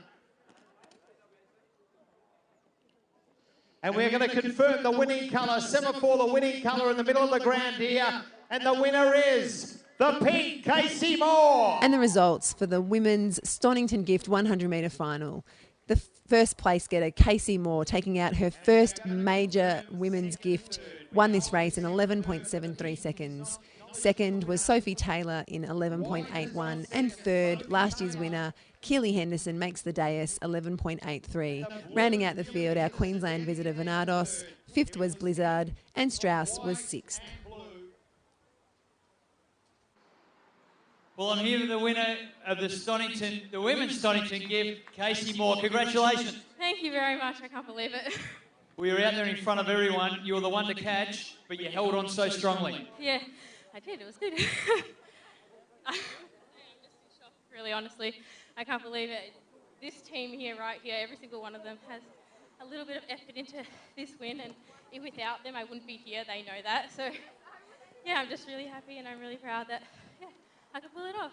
Well, they're certainly very proud of you. All the smiles over here, great support. Did you think that you were going to be able to hang on because you won? You probably had a metre or two up your sleeve. Yeah, no, I didn't honestly think I could do that. So, yeah. Well done. Congratulations. Put your hands together for the winner of the Stonnington Gift, Casey Moore. Firstly, I'd just like to thank the competitors in the race.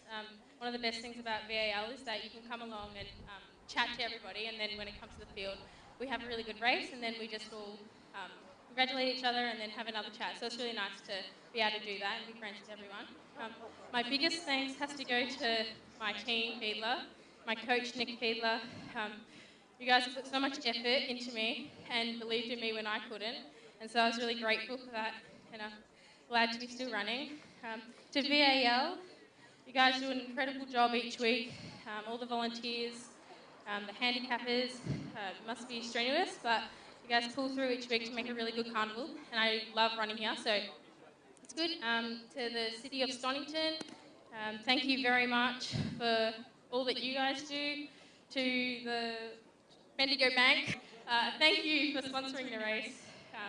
It's a lot of money, so it's good that you guys do it each year. There's a whole lot of other people I can thank. So yeah, they were hard, but I'm glad I could run it out. So well, that's nice.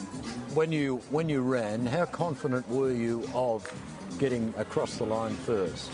Probably not at all. I remember just before I ran, someone said, "Oh, good luck," and I said, "I will need it." They're like, "No, you won't." Like, I will. So yeah, I guess I just don't have a lot of confidence in sprinting, so probably showed before the race, but during, not so much. What's your career been like so far? How did you start? Yeah, it's been a bit rocky the last couple of years. I did Little Ass for a long time, and then I, competed at a high level, and then it got to year 12, and study got a bit too much, and I got stressed, and then I went to uni, and I didn't really train much, and I was really unfit, and so last year, the end of last year, I didn't even run Stonnington last year because I was so distraught in how I was running. And then my coach sort of just said, maybe just come and train and don't compete. And I said, oh, that wasn't really my plan. Like, I just wanted to quit. And he said, just train. And so then we trained for through the winter. And then, we just did sprints, and I just stuck with sprints, and then did some 400 training here and there. And and then here I am. Well, congratulations once again. So what are the plans from now? That's a very good question. To be honest, I'll probably just run 400s. Because I'm so far out, I'm not really I wasn't even looking to win this, so it's nice to come away with the win, but probably head off into 400. So that's what I like, so Well, nice to hold a check for 10,000. Nice to hold I never thought I would, so. Well, Casey, congratulations once again. It was a great run tonight. All your runs were good, but some fierce competition out there. Yeah, very fierce. The field was actually really good, so surprised. Thanks indeed, Casey Moore, winner of the Stonnington Gift for 2017. So our starters giving final. Here's the start list for the final of the Open Stonnington Gift. In the red, Nathan Reali, who was second in this race last year from the mark of 2.5 metres. In the white, Daniel Sonsini, the Castlemaine gift winner earlier this season, will run from 5.25 metres. In the blue, a Stall gift semi-finalist, Stuart Rook, 6 metres. In the yellow, having a great season last year and this year, Nicholas Repolist, off 6.25. In the green, a veteran of this sport, has been around for many years and is still running well, Cam Dunbar, off 7 metres. And takes out the Stonnington Gift for 2017. There's no question about that. Clear as he runs away on the line. Think about it, he scratched for the junior Grift and he wins the big one. The Stonnington Gift will confirm all placings, but a deserved win after a close third at Ballarat only 2 weeks ago. Nicholas Remelis takes it out. And he joins the great names to take out the Stonnington Gift in 2017. And we'll get Bryce McGain to have a talk with our winner and be back with all of the official placings.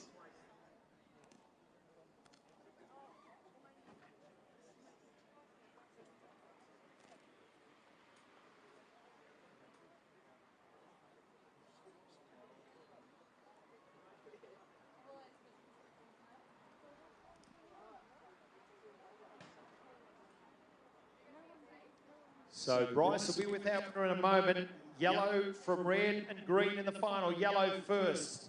Nicholas Remelis, second the red. Great run by Nathan Reali. Third the green, Cam Dunbar. And the results of the Stonnington Gift final. The winner, Nicholas Remelis, in a time of 10.52 seconds. Second again, Nathan Reali, 10.61. And rounding out third, Cam Dunbar, 10.64. Michael Vumard was fourth, Stuart Rook fifth, and Daniel Sonsini was sixth. Well, I'm here with the winner of the Stonnington Gift, Nicholas. Congratulations, what a run. Thank you very much. Well, a double fist pump too. You knew you got the job done on the line. Yeah, saw I was a bit clear, so had time to celebrate. So, yeah. That's fantastic. Was this something, because I'm joining the final? Yeah, well, I'm a shorter runner, so 120 is a little bit too far for me, so 100 was perfect, so just went out there, had a crack, and yeah, got the job. Well done. Had a crack down Breeze. He's the fastest one here tonight. Your winner of the Stonnington Gift. Here he is. Thank you very much. First of all, I'd like to thank Shane McKenzie and the crew. Couldn't have done it without you, even though I haven't been to training that much, but I thank you for everything you've done for me and put me through. I'd like to thank the sponsors of Stonnington, Bendigo Bank. It's not possible without you, as well as all of their AL officials. Thank you so much for putting on such a great meet. I'd like to thank my mum and dad for their support and always coming. I'd like to thank Daniel and Luke for always pushing me in training, as well as all the girls and Yanni. I'd like to thank my girlfriend as well for coming along. And yeah, thank you very much. It's much appreciated. So the girls. Thank you. We've got the winner of the Stonnington Gift, and certainly a very worthy winner, a great run. Right through the night it's been a great run. Nicholas Remelis, how do you feel in winning the Stonnington Gift? It's definitely an honour. Yeah. I've had a teammate win it just previous year, Taylor Perry, and ever since it's been like, real hard work and just to try and get here again. Made the final last year, which is really exciting. It was one of my first finals ever in the Gift, so to make it again tonight was just as exciting, and to do as best I can, try and improve since my mark's going to be back now. Yeah. Well, you came here, but you're always confident when you run. You have to be, don't you? Definitely. You expect to do well. Expect to do well, yeah. I've got to just try and push out of the blocks, try and keep everyone behind me, and then just try and chase down the people in front of me as fast as I can, and then try and sit on that. That's my aim every race. Just try and get to the front as quick as I can and try and maintain it. Yeah. Is that that's the secret, is it? Or your secret? Yeah, my secret. So, and that happened tonight. I just had to finish strong, and that's what I did. So. Did you have anyone in mind when you came here tonight who was going to be the rival of the night, or? Not necessarily. I definitely knew that Reali, because obviously last year in this race, or racing last year, so he's been. I knew that he'd be one to beat, and he was there in the final today, so I definitely knew that he was the one to beat, as well as Stuart Rook. He was one of the stall's favourites last year, and he's such a smooth runner, and once he's up and going, he's really hard to beat, so I just knew once I was versing him, just had to try and stay in front of him and try and maintain that. Well, what are your plans now, immediately? Immediately? Not too sure, just keep running. I'll hopefully try and make a semi-inch stool. I've made it the last 2 years, so a third year would be absolutely amazing. It's something which I love doing. These stools are great meats, and that's coming up soon, so... Well, it is, yeah. Easter. But also, this is always looked upon as a forerunner, a form guide perhaps to stalls. So you feel you're running within yourself to be able to do well up there? I think this is probably the best form I've been in, even though I haven't had much training the past couple of months. So I've only just gotten back into it. But I feel this is...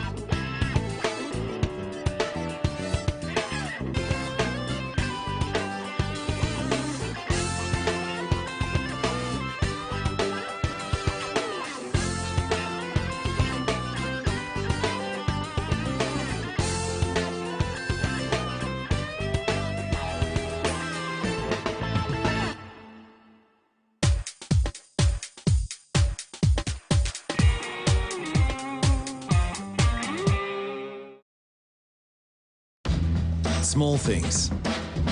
An honest conversation. Your smile. Being for real. They're meaningful, impactful things that have potential to change not only a man's health, but change the truth. We can stop men dying too young by raising funds, awareness, and importantly, raising conversation. Help Movember raise funds to make a difference in a man's life. Do something good at Movember.com.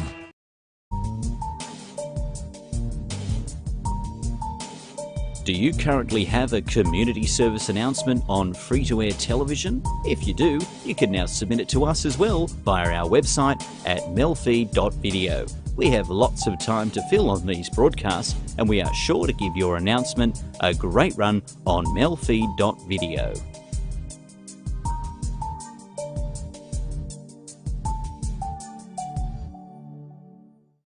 Okay, Sarah, I'm going to order some pathology tests to see how everything's going.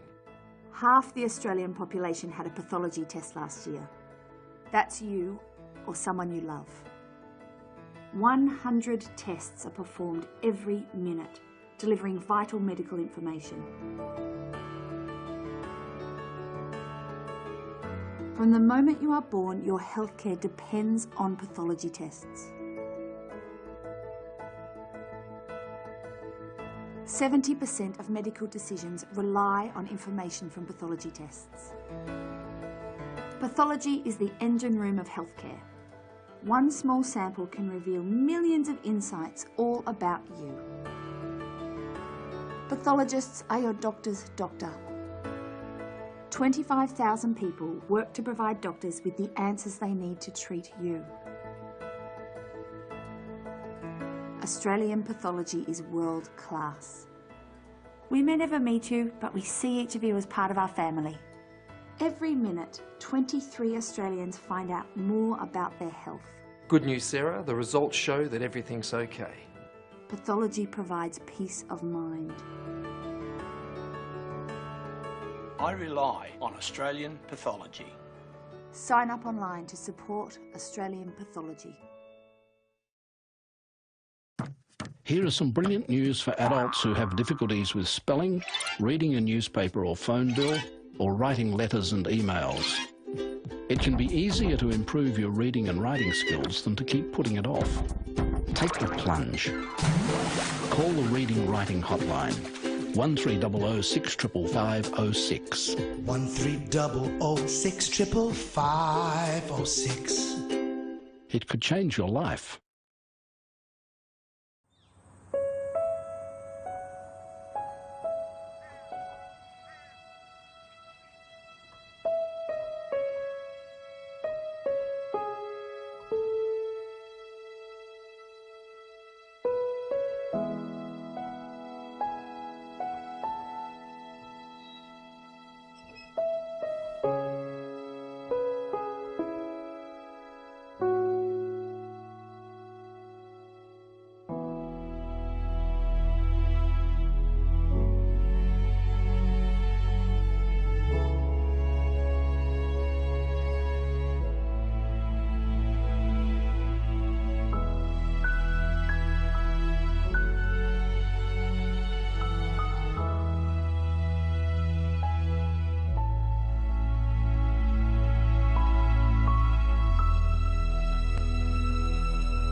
Hot water storage tanks can be a breeding ground for Legionnaire's disease bacteria. You can catch Legionnaire's disease by inhaling small droplets of infected water during showers or other activities. To prevent this from happening, you should never reduce the temperature setting. Tank temperature should be left as set by your plumber. Or eliminate the problem completely with a tankless gas hot water system. For more information, visit healthyhotwater.com.au.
RSPCA, for all creatures, great and small.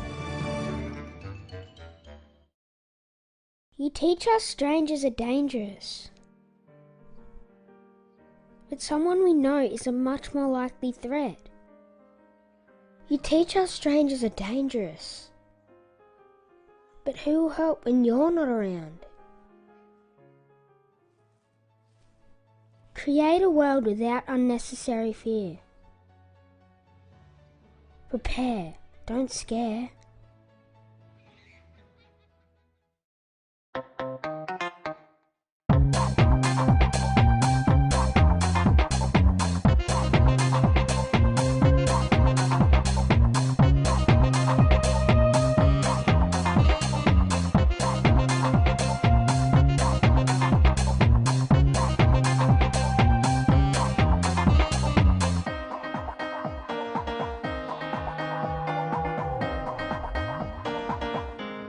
MELfeed.video.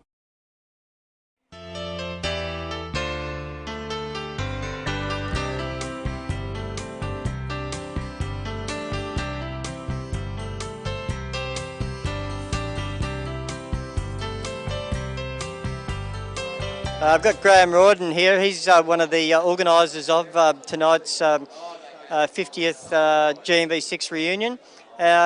Great turn up there, Graham.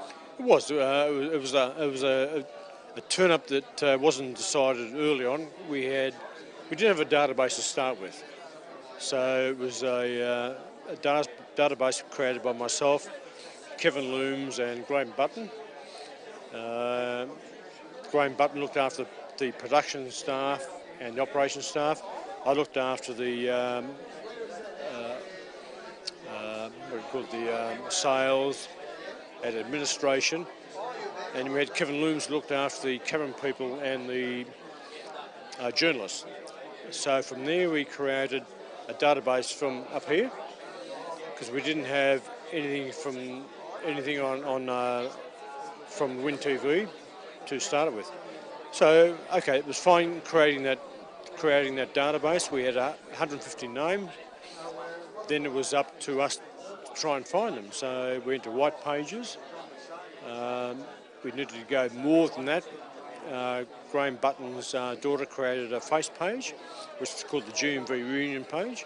From there we started getting hits back, and from there that's where it basically started from. We started getting the hits, and that's the only way we could actually get back to the people who were past employees. Looking around, everyone seems to have enjoyed themselves tonight. Oh, it's fantastic. I mean, people are coming here who haven't seen, some people haven't seen people for 40 years, which is fantastic, well beyond my time. I mean, I started in 71 and left at 96. But yeah, it's been a great success. And yeah, Butto and I and the other committee members worked hard for it, and it's actually paid off. It's fantastic. From what I've seen tonight, the people here are all mingling, and what time tomorrow? I believe we're having a barbecue? No, not a barbecue, just back here in the same hall, and having just a simple, what do you call it, just off the menu, lunch menu. So just another get together again. That's right. That's right. Bit of a nana. And before people want to go home, where they came from. So yeah. And when did you start with GMV? I started in 71 and finished 24 years later in 96. So yeah, did 24 years. And you enjoyed your time there? Absolutely loved it. Everyone who spoke to seems to have. Oh yeah, I started in the splash department. I actually started in the splash department with a suit on, three-piece suit. I wore a tie for most of my career in 24 years. I think I actually changed the character dress of the station. Most of the guys were wearing T-shirts. That was ruled out after that. But yeah, went from in the dispatch department to program manager, operations manager, sales manager. So yeah, 24 years, done a lot, loved it, absolutely loved it. Okay, Dave. First of all, the reunion here tonight. Fantastic to see everybody. Oh, it's been great. I can't believe how many people are here. It's really good to catch up with people we haven't seen. I left, which became WIN in 1997. So, you know, a lot of faces that I haven't seen for many years. So it's been really, really great. Well, I really wanted to come along as, you know, I've got all this equipment from the early days, and the photos and the amount of feedback I've had, that people just seeing the stuff that I've had here, it's, the hard work I've put in over the last couple of years is well worth it. Oh, of course, yeah, and I'm glad that someone has, or it just all would have been lost. We're only speaking before to someone about that the young girls and guys coming up through the industry today will just not have any knowledge of any of this, so it's great that, you know, you've got all this stuff and some of the memories. It's, you know, really good. And yes, I've got some footage of you being a professional cameraman on a riverbait. So tell us what that was all about. That was a, I think it was back maybe in 1991 or 90, where we did a paddle boat documentary with Charles Bud Tingwell on the Adelaide steamboat that was the second oldest in the world. So we had the privilege. I think that was in the planning while it was still GMV6, but then it obviously, by the time it came to production, we'd changed companies. But, you know, it was a great thing to work on. Elizabeth, my wife, and I both shot that, and Rosemary Marriott was producing and directing. And it won a Australian Cinematography Award as well for the photography on it. Yeah. And it was high tide, I noticed. Was it? Yeah. Oh, when we went through it, that's right. It was too. The water was it was flooding. All right. We came down from Barham, I think it was, and brought the paddle boat right down the way they used to transport logs on a barge, crashing into trees and everything that would have happened. They had drama going under the Echuca Bridge as well. They didn't want to hit any of the pylons going through there, so there was some high drama. And working with Charles Bud Tingwell too was a magnificent experience. No, he's just so professional, and he's certainly lost now. But from the raw footage, it looked like he was enjoying himself. Oh yeah, he loved Echuca, obviously, from All the Rivers Run and that sort of thing that he worked on. And it's just like revisiting. So it was like a great big family reunion. You know, we did a few things with Bud over the years, and yeah, a really, really good guy. Yeah. And when you first started at Channel 6, what did you do, and what did you work up to? I started in 1985, and I was hired as a cine cameraman then, which was a production cameraman. So not doing news really, but doing the commercials, the morning show, shooting the trots and the nights that they had for that. Anything that was not news, we sort of shot, and we started with the JV, the RCA 76s, the JVC cameras, things that were, you know, now are antiquated, but back in the day they did the job. And heavy, the TK76. Oh, I haven't got the camera, but I've got the case to it. I can hardly lift the case. They were like boat anchors, and it's just ridiculous. So today you've got cameras this big, and the picture quality is amazing. So technology's come a long way, and but it's good again that you've salvaged a lot of it too. And so fast forward to now, what are you doing yourself? Now I'm a freelance cameraman up in Brisbane, Gold Coast area, and I do anything from Big Brother. I worked on all 8 series of that as the camera supervisor, so I was in charge of the whole sort of camera operation in the house itself and managing like 30 camera operators. So that was a good gig to get. Doing anything from government corporate productions to films, short films. I did a film a few years ago on the rodeo, like a commercial film, a 6-week shoot, hard yakka sort of stuff. So still in television for some things, but verging out into a lot of other things, which, you know, it keeps it interesting now, and you're not just stuck doing one thing. Yeah. Right. Thanks very much for talking. Right. We'll let you get back and mingle with the crowd. No worries, I'll go and grab a drink. Okay, right, cheers. see ya. Well, Wayne, it's certainly a great exhibition of technology as we knew it at GMB6 more than 40 years ago, 50 years in fact. So how did all this happen? How did you collect all this stuff? I think it started off when I was, as a GMV junior, I was just enthralled with the technology back then. I was 8 years old and I used to go into the GMV junior show basically every night to see the equipment. It wasn't to be part of the show or anything, but it was behind the scenes I wanted to see, and how the cameramen worked and the boom operators and what everybody did. It was just the attraction of a kid in a wonder world for me, it really was. And then the opportunity came along about 32 years ago. I got rang up and they said all the black and white equipment's available. So I went down there and I tendered a price, and Maury Healy and Jimmy Perona ended up bringing the whole lot round to me. And this is just a sample of it that we see here tonight, or today. Yes, it is. And you've certainly made it for a lot of people who worked at GMB, more than 100 of us at the function, and the memories just keep flooding back at the Vidicon cameras and the videotape machines. And videotape in those days, when I was there, was unheard of. Yeah, yeah. Going back to the quad machines and the 2-inch, just the bulk of the tape and how fast it actually ran through the machine. People don't sort of realise that a full-size reel, where we go over here, let's grab one. Full-size reel like that would go for about 20 minutes. Mm. Yeah, that's all we'd get out of a full-size reel. So, and the bigger reels than this, of course, for the hour. And when they first started having one machine, and then having to, what happens when there's a break, and you want to put the second roll on? What did they do? Well, I think that happened, well, there were shows, I think, like Homicide and shows like that, where you couldn't run back-to-back tapes. So you'd have to alternate with film, which was always the way it was done until we got the second machine. Yeah.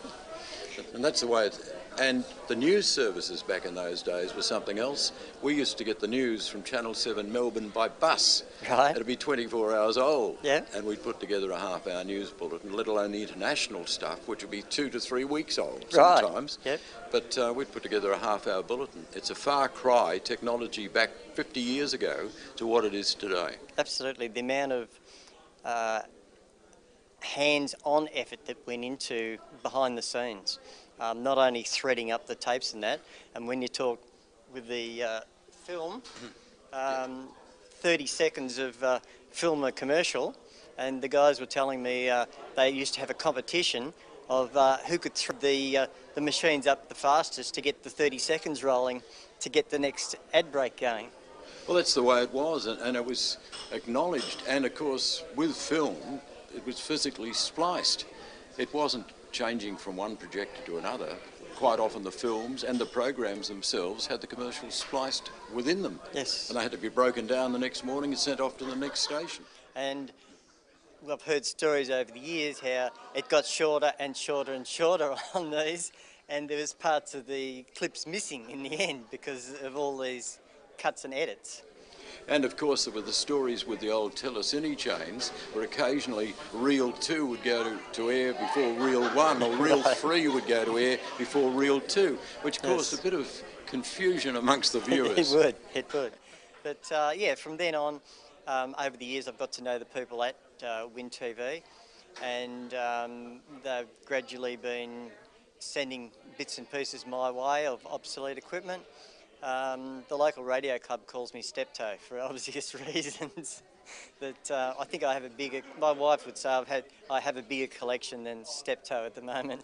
Well, it's great, Wayne, speaking with you and seeing your gear in action and bringing back the memories, and you've certainly helped make this 50th anniversary of GMB6, the reunion, certainly helped make it a great success. Well, I was just so proud to be here and have the equipment and the photos to be kept in the air. Hopefully we're going to have a museum in Shepparton one day.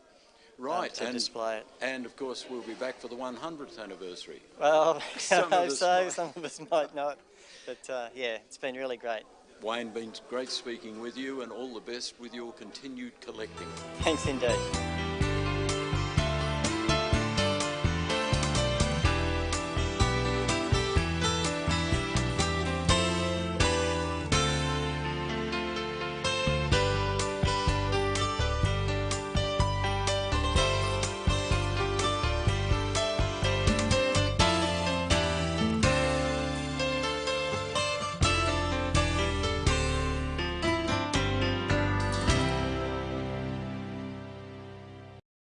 Behind every great athlete, there is a great support network.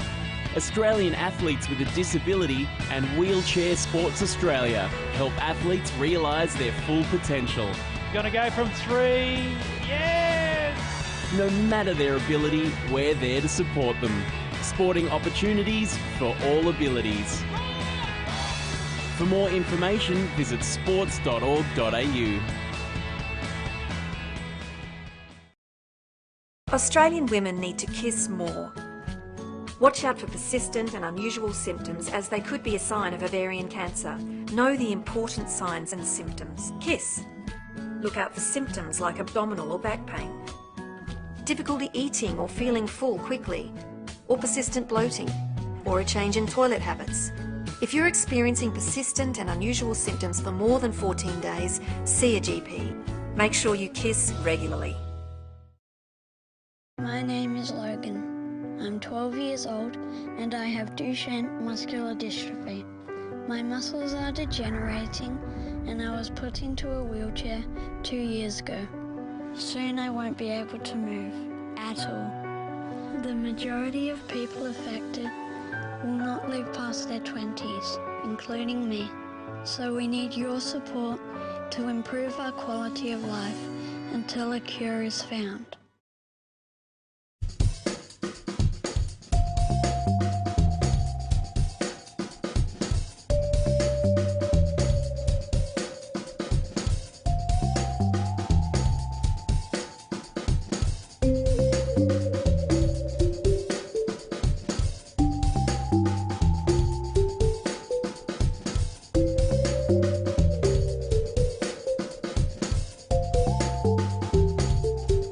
MELfeed.video. Hello, I hope you're enjoying our program so far tonight. We have a couple more programs to come, but for now, as promised, here's our interview with our voiceover artist, Darren McErlain. Hi, this is MELfeed.video. We're actually in Penrith, New South Wales at the moment with Darren McErlain, who is one of our voiceover artists who's helping us with some voice work on MELfeed, so you'll probably hear him, and you might even see him from time to time. We're talking about that, aren't we? So we might even see you occasionally.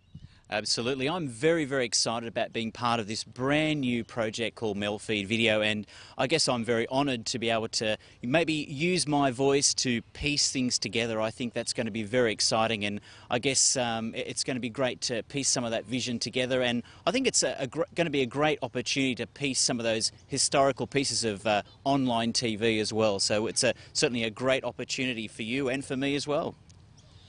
Yeah, so the purpose of MELfeed is to go back into some of the archives of some of the new and old, some of the new stuff, but some of the old stuff that community TV has produced, especially Northern Access Television and Metro TV, which we'll be doing some stuff with, so it should work out pretty well.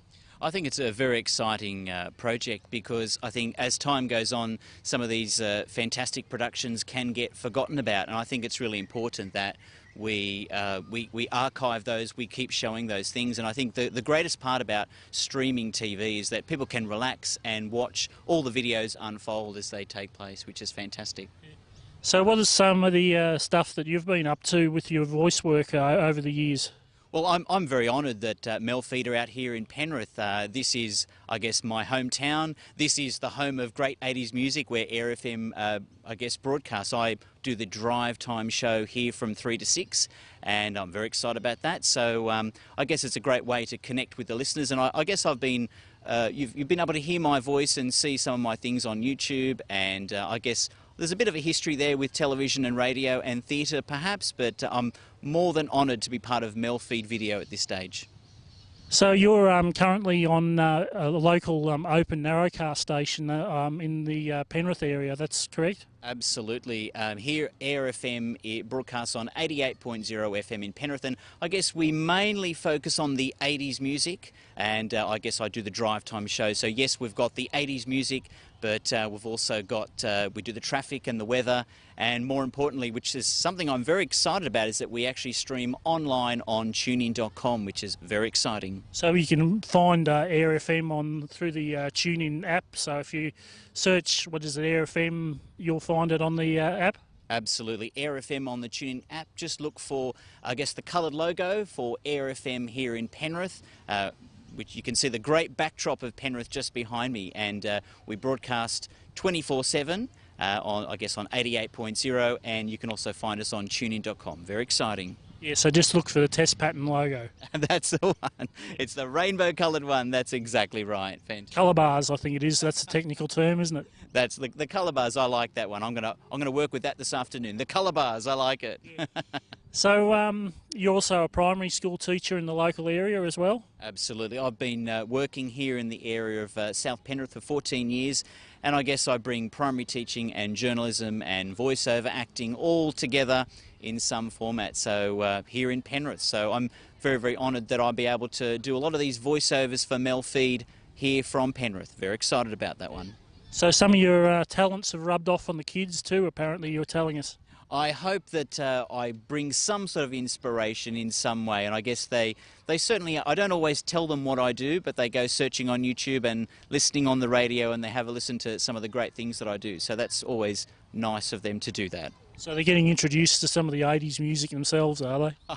I think when they start playing them at discos, it's already a fact of, oh, that's something I've listened to on Air FM, which is very exciting. It's something they've heard before.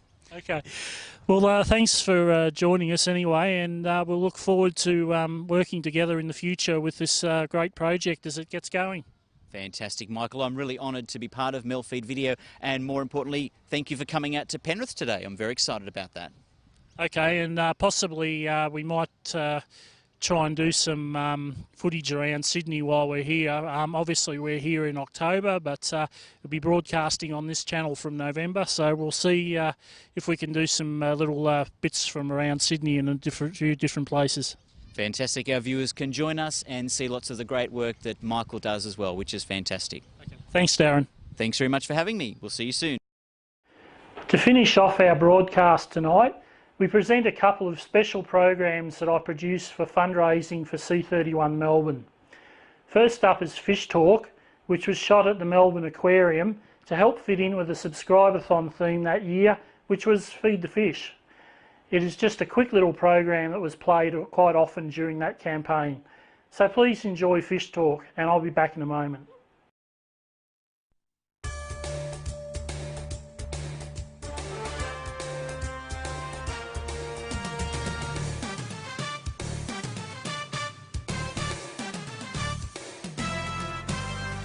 From May 10 to May 27, Channel 31 is asking you to feed the fish, and you can do that by becoming a subscriber and ringing 9663 5831, and in turn continuing to see your favourite show. And one of my favourite shows would have to be Fish Cam, and the celebrity fish you've been seeing are none other than the gourami, who are behind me right now, and I might even ask for an autograph. Here I'm with Robert and Mel, all the way from Geelong to enjoy the aquarium, and also avid watchers of Channel 31. Do you enjoy watching an alternative television station? Oh yes, I like the educational programs. we're more entertaining than some of the crap we get some of the other stations. And what do you think about that, Mel? What do you think about the programs on Channel 31? They're good. They really are. Yeah, so we just hope that very shortly we'll be able to get it better. I'm here with the Leishman family, who are all avid watchers of Channel 31. I'm just wondering which program you enjoy watching the most. Footy show. There you go. And yourself? Yeah, same. Footy show. It's really good. Do you think that it's a... What's that? And a game. Not quite on Channel 31 yet, but you never know. Do you see the benefit in a community television station? Yeah, I think it's really good. Yeah. Hi, my name's Mark and I'm from the Melbourne Aquarium, and we're here with our latest addition to the aquatic family. It's our fish called Honda. Kindly donated by Honda, we have the Honda HRV that Kangan-Batman Institute of TAFE has engineered to become fully waterproof, and we now have fish stocked within the vehicle. It's been around with us for a couple of months now, and do make sure that you come down and see it next time you're in the aquarium. We have barramundi in there at the moment, plus Melways. All the seats are in there, dash, everything is in there, so it is a fully stocked vehicle, just aquatic style. So make sure you come down and see that. On a Saturday night, Danielle likes nothing better than staying home and watching Channel 31, isn't that right? Yeah. And she likes to stay home and watch a particular show on Saturday night, being? Champagne comedy. Any particular reason why you like watching that show? It's funny and it's on whenever I switch the TV on. Just like a late night, Saturday night. So I'm just trying to steer your thunder down here by showing off. Do you like watching Channel 31? Getting all shy. Hi, I'm Phil and I watch Champagne Comedy. Tune in, it's worth watching. Okay, it's feeding time now in the mangroves at the Melbourne Aquarium.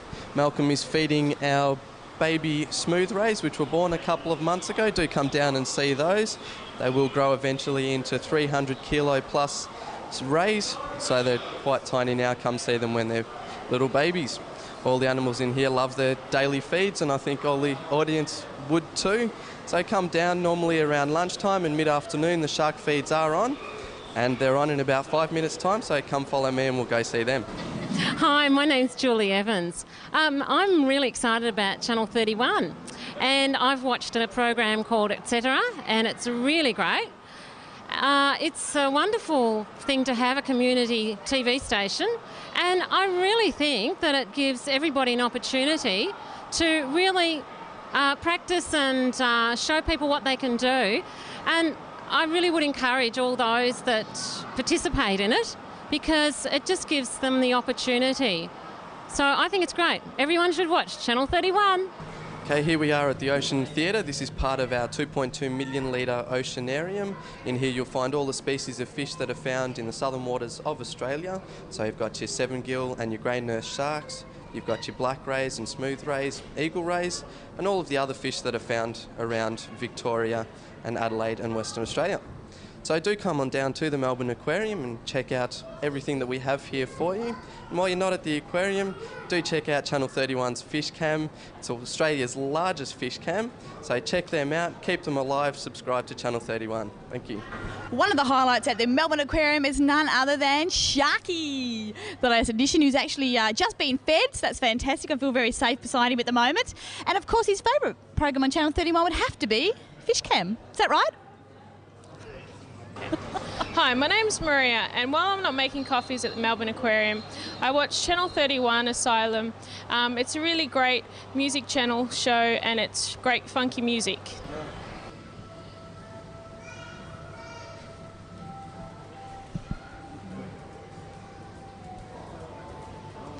Hungry little blighters they are, and you can keep their tummies full by calling 9663 5831 during the 10th of May to the 27th of May during our annual subscribe-a-thon, and keeping those fish fed.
Do you currently have a community service announcement on free-to-air television? If you do, you can now submit it to us as well via our website at MELfeed.video. We have lots of time to fill on these broadcasts, and we are sure to give your announcement a great run on MELfeed.video.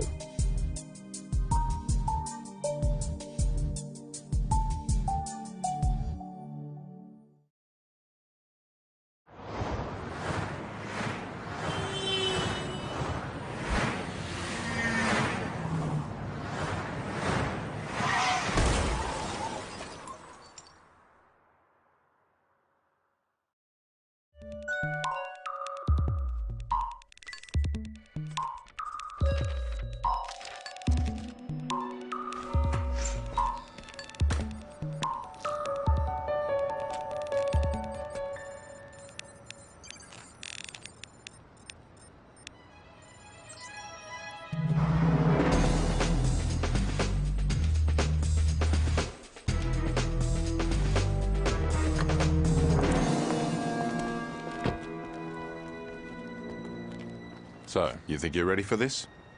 To take on the world? Why not?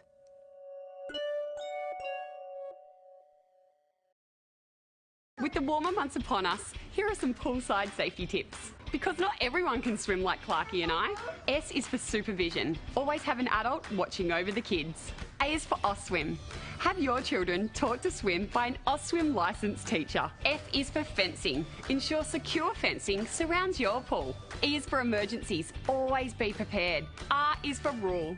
Ensure your family know the rules around your pool. Be safer and have fun.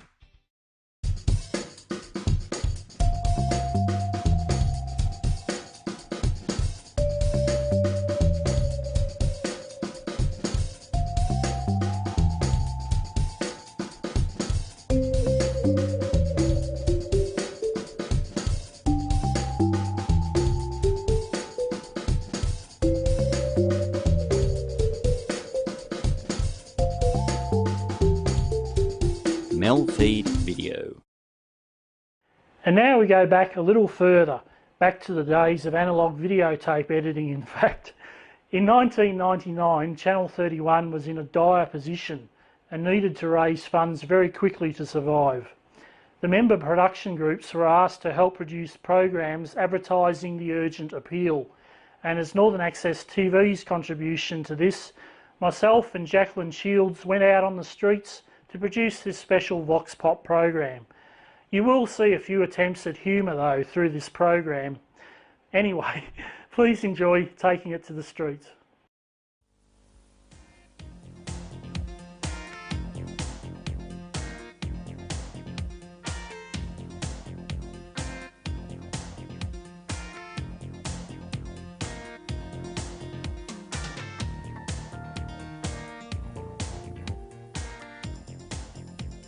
Often you don't appreciate the true value of something until it's gone. Channel 31, the Melbourne Community Television Consortium, is currently under threat. If $250,000 is not raised within the next week, Channel 31 will cease transmission. What will Melbourne Television miss? The energy, enthusiasm and emerging talent of today's youth. Today we ask you, the viewer, your thoughts about Channel 31. Would you miss Channel 31 if it was off air? Oh look, I'd miss it so much. I watch it all the time. It's like a perfect picture. The interview shows, the celebrity lesbians and homosexuals, they're all fabulous. The drag queens, everything that it goes on about it. When it goes out into the cinema, into the street like you're doing now, it's a heaven situation. So yeah, we'd really miss it. And we can't lose you from us. Oh, from Nat Chat. From Nat Chat, yeah. A fan. Thank you very much. You're welcome. Thank you. It's been a pleasure. Don't go. Please don't go. Support them. Do you watch Channel 31? Yes, I do, religiously. And what would you miss if it wasn't on air? What would I miss? If it wasn't on air? It's kind of hard to answer because I've just given up a relationship and Channel 31 is like my only saving grace. It's really the only gay relationship I have at the moment. So without the box, actually I've never been accustomed to a box before, but without the box I don't know what I'd do. So fill those lonely hours. Yeah, because you can watch all that commercial crap, but Channel 31 is probably good because it's sort of a community station and, yeah, it's gay. Oh, no, I'm gay too. Do you watch Channel 31? Yes, we watch quite often. And would you miss Channel 31 if it went off air? I think we're going to miss, of course, you know. Mr. Blackman, were you aware that Channel 31's going off air potentially on Wednesday? No. Really? That's correct. I think it's an absolute disgrace. We don't have enough choice as it is, and where are we going to find the spawning ground for new talent if we haven't got Channel 31? We'll have to go back to Channel 10. Ugh. Hey, I don't get Channel 31. Well, what you ought to do is get Mr. Antenna. Oh, no, the reception's fine. It's just that I don't get it. Would you miss Channel 31 if it went off air?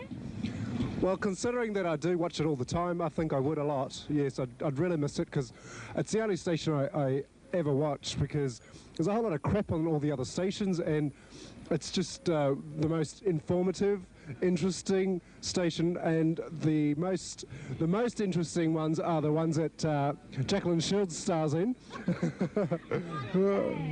Yeah, I love watching her Vox Pops, or whatever they're called. Is that what they're called? Yes. I'm sorry to take the microphone off you, Jacqueline, but, you know, I enjoy being on camera, on TV. Hi there. Hi, Mum. Have you got a budgie you'd like to say hello to? My budgie. Oh, my budgie died a few years ago, so, yeah, but I dedicate this to my budgie that's dead. Do you know that Channel 31 is going to go off air potentially on Wednesday due to a lack of funding?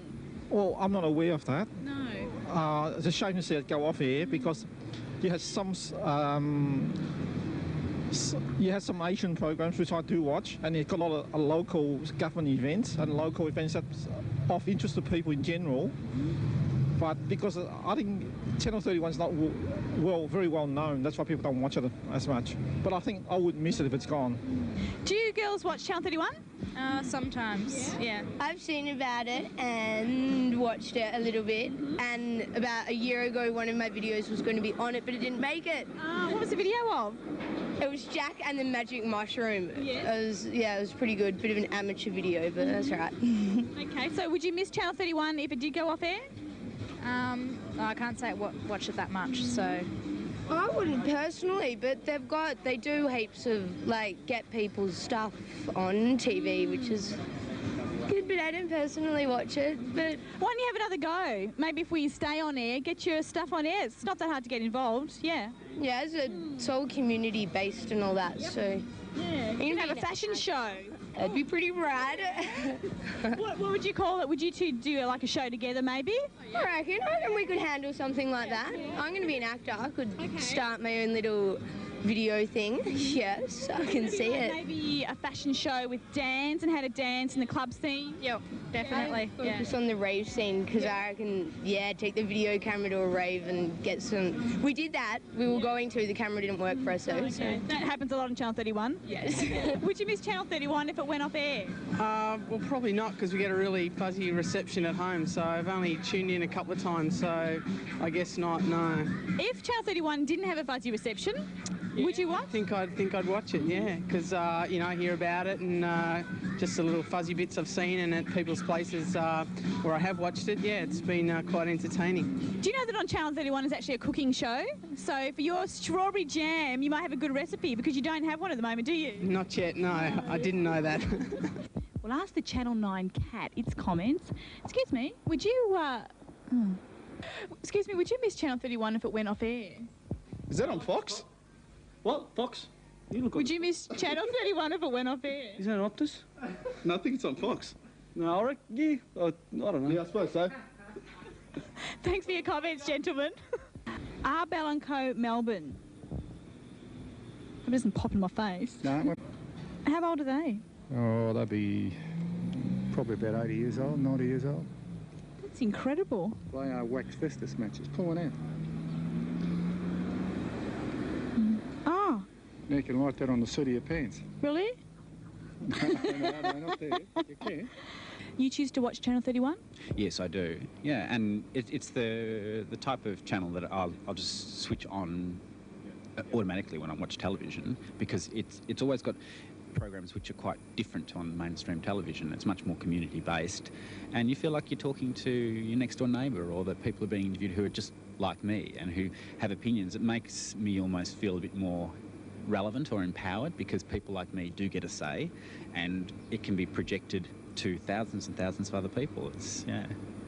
I mean, thanks very much. Yeah, mate, it's great. Bloody speed hump. Using funding as it is, thanks. That speed hump there is actually a couple of old game show compares. There's more than enough of them to go around. Do you watch Channel 31? I do actually, yes. Any particular programs that you enjoy? Actually, Channel 31's sort of station that I flick through quite often. You catch good shows. There's actually a good program on there about London life.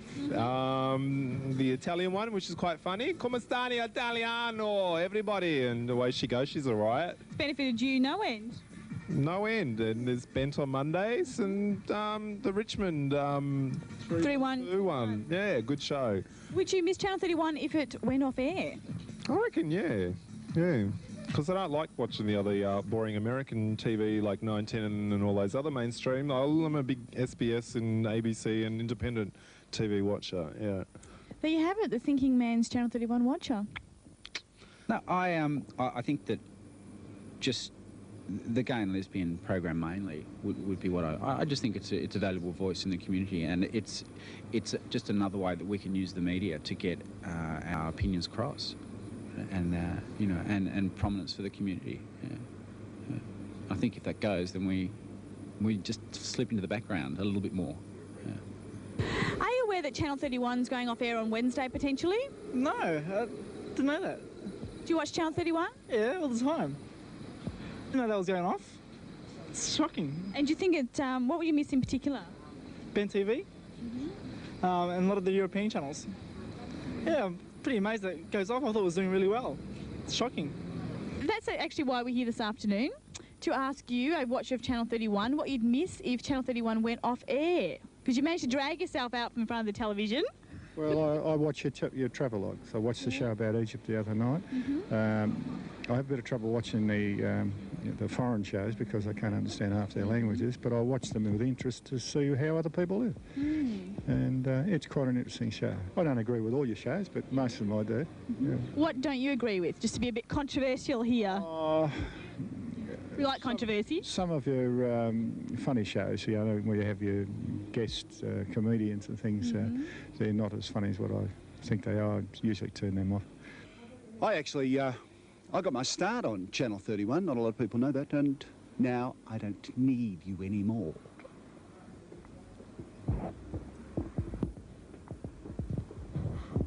Well, Red might not need Channel 31 anymore, but there are others of us who do, myself included, and Michael. Michael, make your presence felt. Michael is our esteemed cameraman. You've dragged me round, okay. Now, your thoughts about Channel 31 going off air, Michael?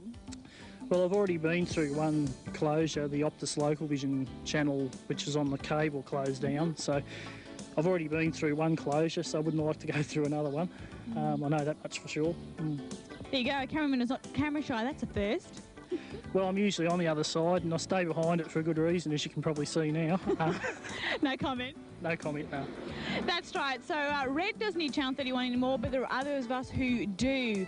A breeding ground for up-and-coming talent, an opportunity to express yourself on TV in Melbourne. And also I think it's important for the viewer as well to have a diversity of programs available, not just programs that revolve around their money-making potential and also advertising revenue. And it's good also for the people that want to learn this side of things from the other side, the editing, the switching and putting stuff to air and rolling the tapes. So there's plenty of areas to get involved with it, and we're going to lose it if you don't get onto us and give us a little bit of dough. That's right. So long live Channel 31. Okay. Thanks for your help today too, Jacqueline. My pleasure.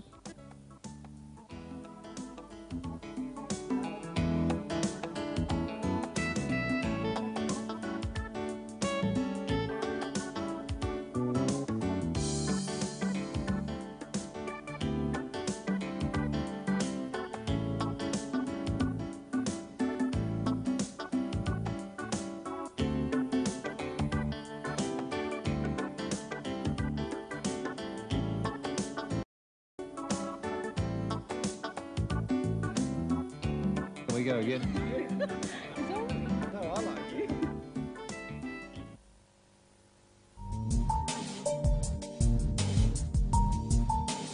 Do you currently have a community service announcement on free-to... G tells you the content is suitable for general viewing and playing. PG means parental guidance recommended, and the content may not be suitable for younger children. M says it's recommended for mature audiences over 15. MA 15 plus indicates that legal restrictions apply, and the material is not suitable for those under 15. R18 plus is restricted to 18 years and above.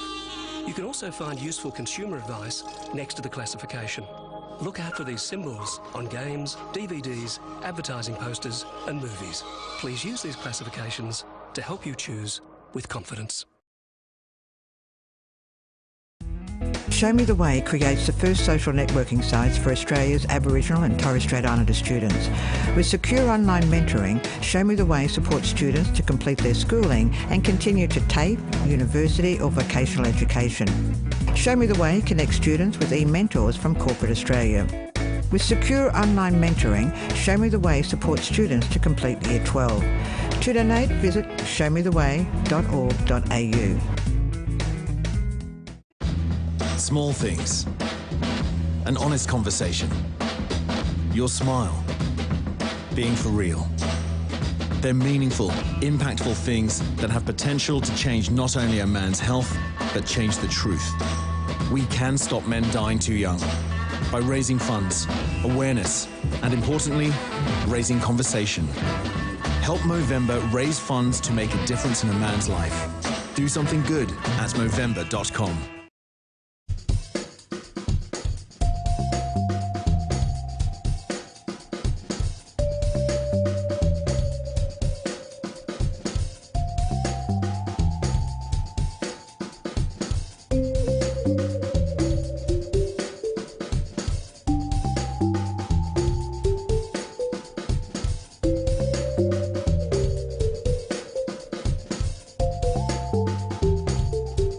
MELfeed.video.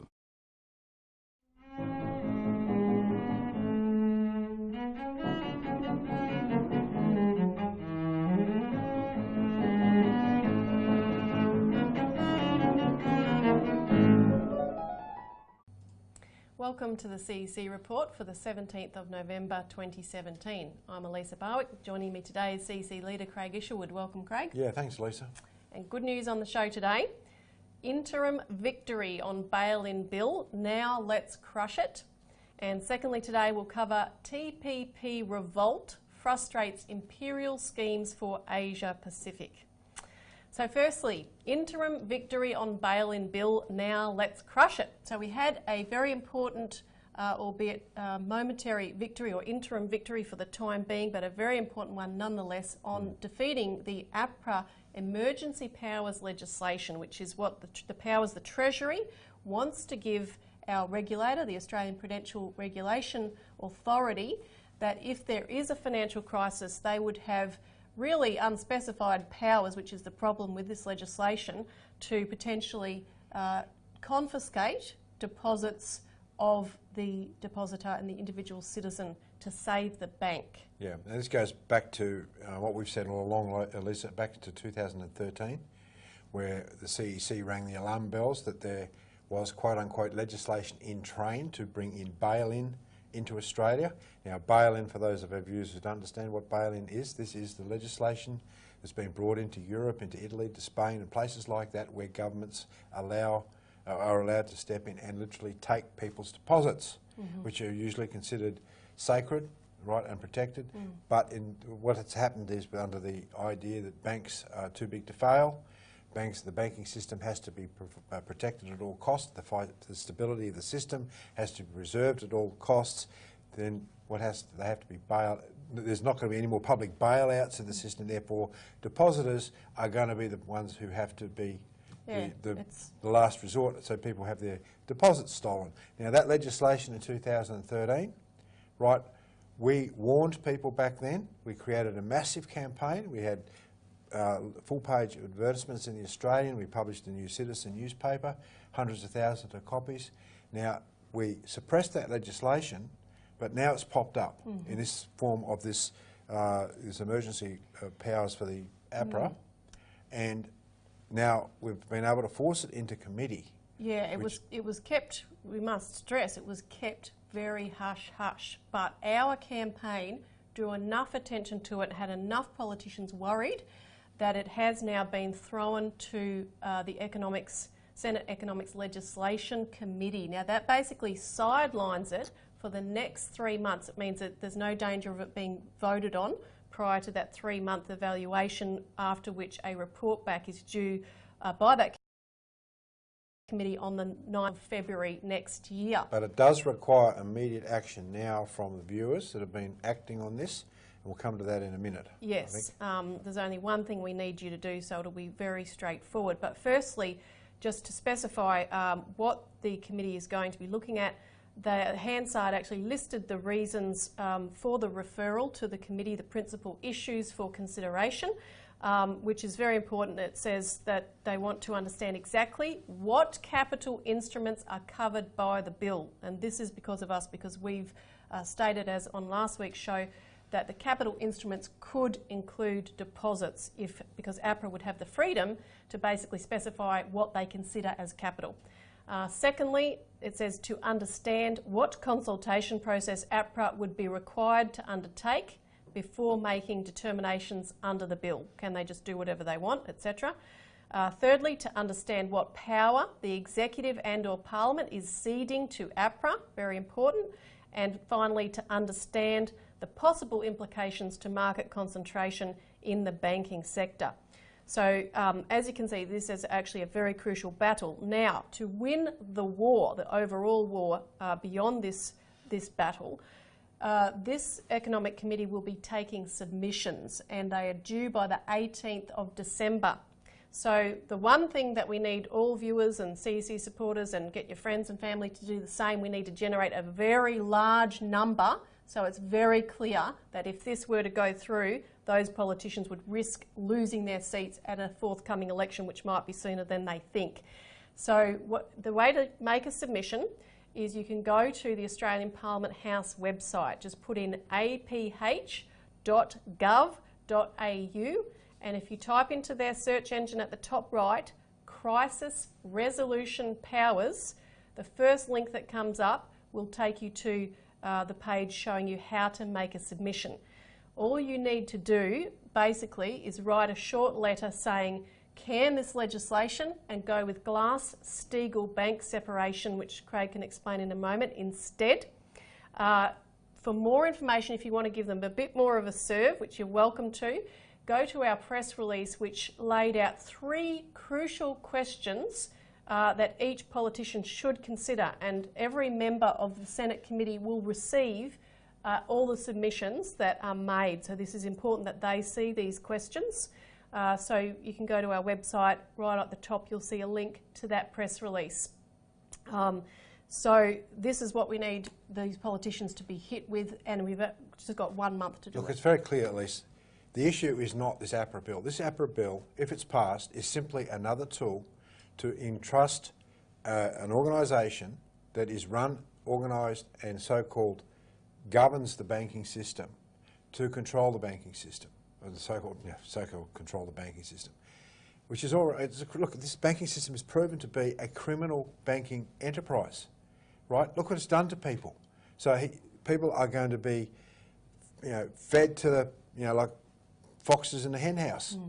What we need is something completely different politically. We need Glass-Steagall. We need to separate out all the speculative, gambling type banking operations, all the things that have caused the problem in the first place by having Glass-Steagall. We need to have a legitimate commercial banking operation, just normal banking, boring banking, separated out from all of this and thoroughly protect that. And everything else, like your merchant investment banking, separate out. That's what Glass-Steagall's all about. It's very simple. So instead of trying to have legislation that is governing this corrupt and criminal enterprise that we've seen happen before, and we can talk about the Commonwealth Bank and its money laundering, through the ATMs, and we can talk about what's happening in Westpac. We can go through it ad nauseum, all of this stuff. That's already proven. What we need is to protect a legitimate banking system through Glass-Steagall, and be proactive about protecting that first and foremost, and let all this other stuff take its course. Yep. And that's what we need to do. People need to get in, make submissions about what we need is Glass-Steagall first and foremost. And if the politicians decide they're going to try and protect the system by going down this law, this pathway of creating this law to give APRA these sorts of powers, then they're protecting this criminal system. And that's the political baggage that they're going to have to wear. Yep. And I think the Greens have got this, they've got this in spades. They understand to some degree what they're actually up, what this bill means. Now, and on this question of APRA protecting the banks, Greg Medcraft, the departing ASIC chairman, raised this week actually, which is interesting. Just as he left the country, he lobbed a bomb, left it, rolling. He affirmed what we've been saying, that APRA puts banks ahead of their customers, and this is what he said. He was talking about ASIC and APRA and how they work together. He said, we cooperate very well at the top level, but I think sometimes there's an obvious potential conflict between the role of APRA and the role of ASIC.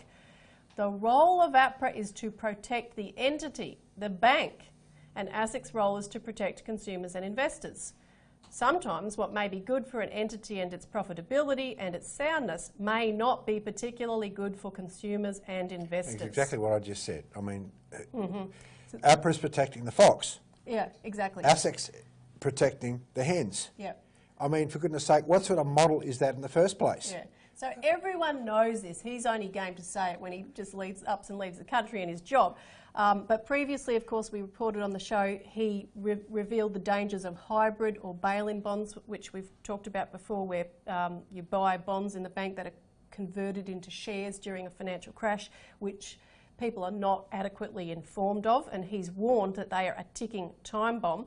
And the other thing which shows the momentum against the banks, which just came out in today's news, is a new push for a Royal Commission, which is interesting because 10 Conservative, Liberal and National MPs are unhappy that they didn't get the promised party debate on the same-sex marriage legislation. So basically, as a retribution, they're saying, OK, we're going to put forward a Senate bill for a banking Royal Commission.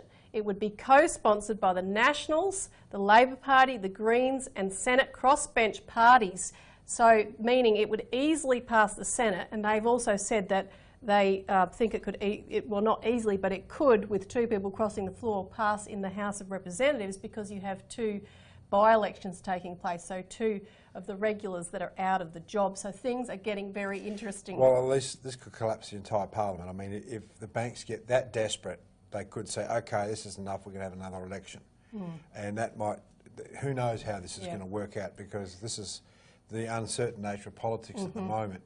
Because it is driven not by the internal machinations of internal Australian politics, but the fact that we're dealing with a global financial crisis here that hasn't been solved. You're dealing with massive external debts, derivatives problems and so forth. And the real solution here, as you've seen with the instability in Australian politics, is that both the political parties are no longer seen as relevant for governing in what we call the general welfare of the Australian population. There's no long-term aims for the development of our country.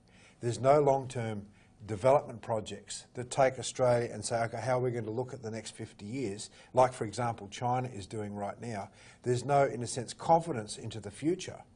Based upon looking at the current raft of leaders, everything comes down to actually, when you think about it, protecting the current status quo, protecting the banking system. With this, you've seen the entire collapse of our manufacturing system. People have watched in the last 3 months the collapse of our manufacturing system, specifically in the shutdown of our former magnificent manufacturing, high-tech manufacturing sector in the car industry, right? And people are saying, well, what the heck is our country doing? Well, can't we produce anything in this country? And this is the drivers behind the scenes, that our current crop of politicians that are supporting free trade and this globalisation, economic rationalism, and the policies of the last 40 years that have brought us to this point, this current crop of politicians is being found wanting. And that's what they're responding to. Now we've got to take a quick break, but we'll keep talking about this right after this.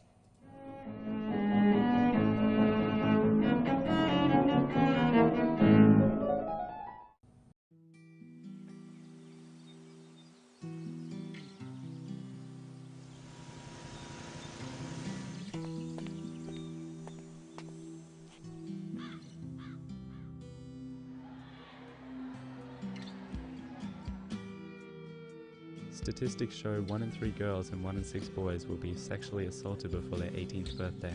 Help break the silence on child sexual assault. Go to bravehearts.org.au. Every day, in many ways, the Royal Flying Doctor Service takes the finest care to Australia's furthest corners so that all Australians can enjoy the best of health. The Royal Flying Doctor Service has been taking care of Australians for over 80 years. But we still need your help to continue providing emergency rescue and essential health care to remote and rural communities. Make a donation or become a supporter and help keep the Flying Doctor flying.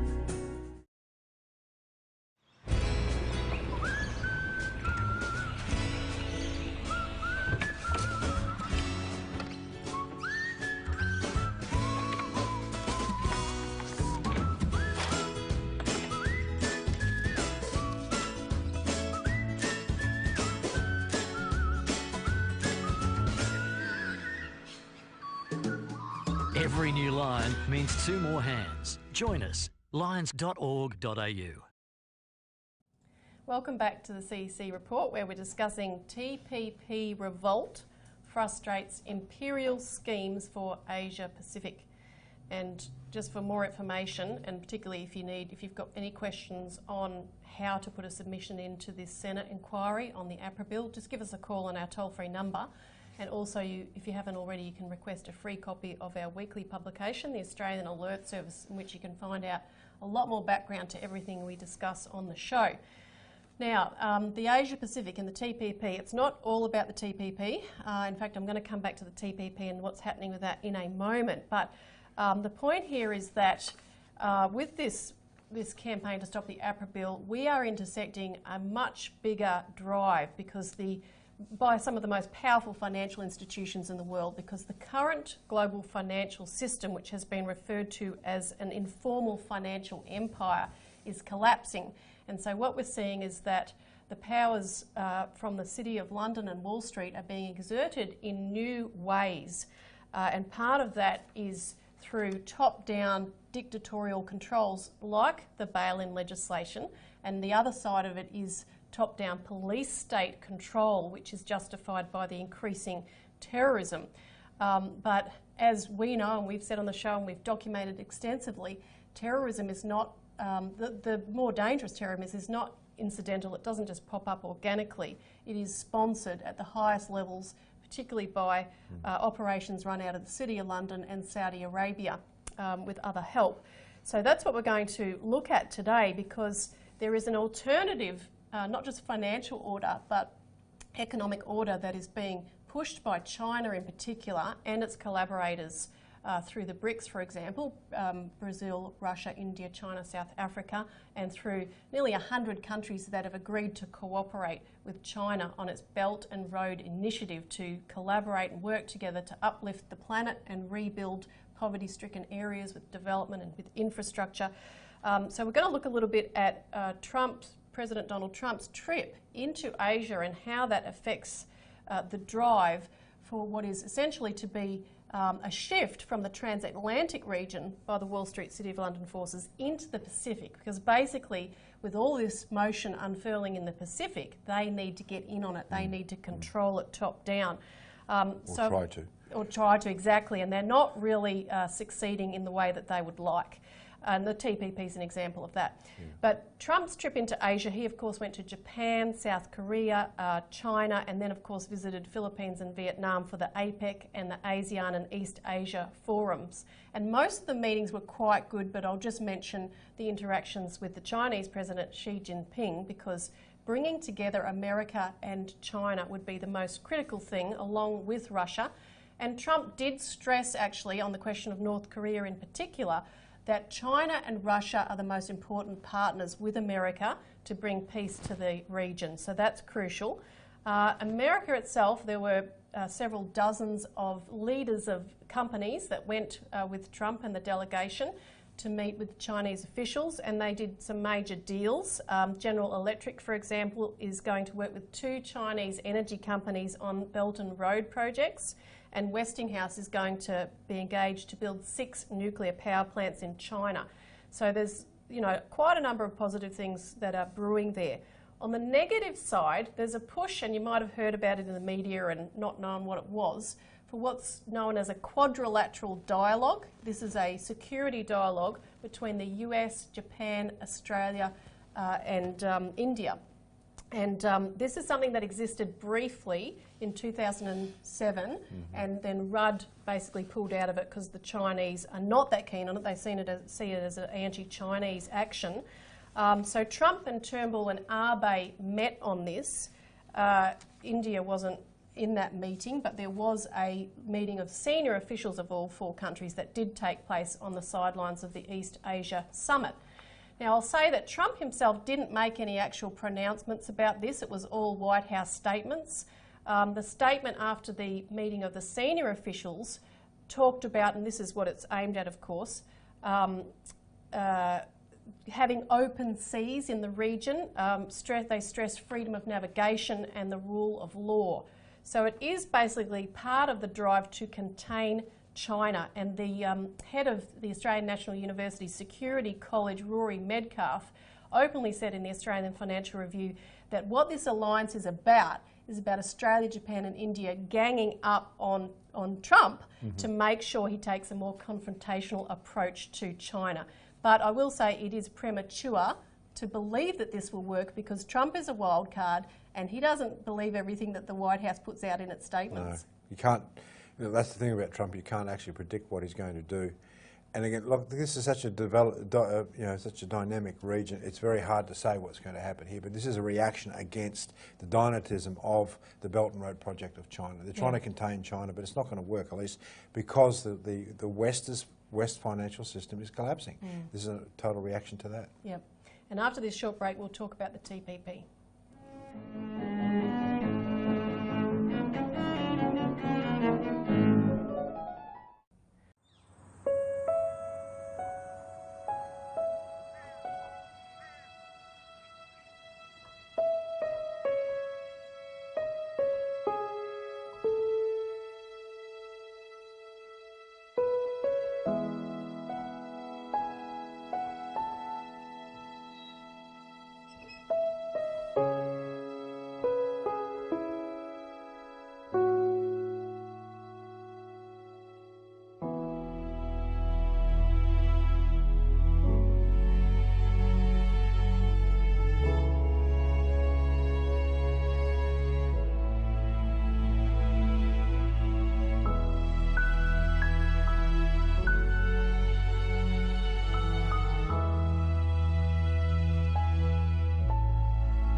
Here is some brilliant news for adults who have difficulties with spelling, reading a newspaper or phone bill, or writing letters and emails.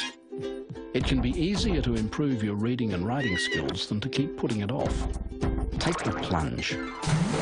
Call the Reading Writing Hotline, 1300 655 06. 1300 655 06. It could change your life. I was diagnosed with Parkinson's at 27. I was 46. I was 62. The first symptom I noticed was loss of balance. Was that I was always tired. Was a loss of smell. The most difficult thing for me is not to be able to travel in my retirement. The most difficult thing for me was giving up a career that I loved. The hardest thing for my mum was being pregnant with me.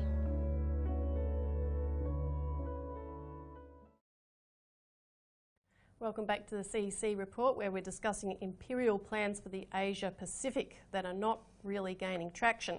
So the TPP, the Trans-Pacific Partnership, is an example of that, which was on again, off again over the weekend of the ASEAN and East Asia summits.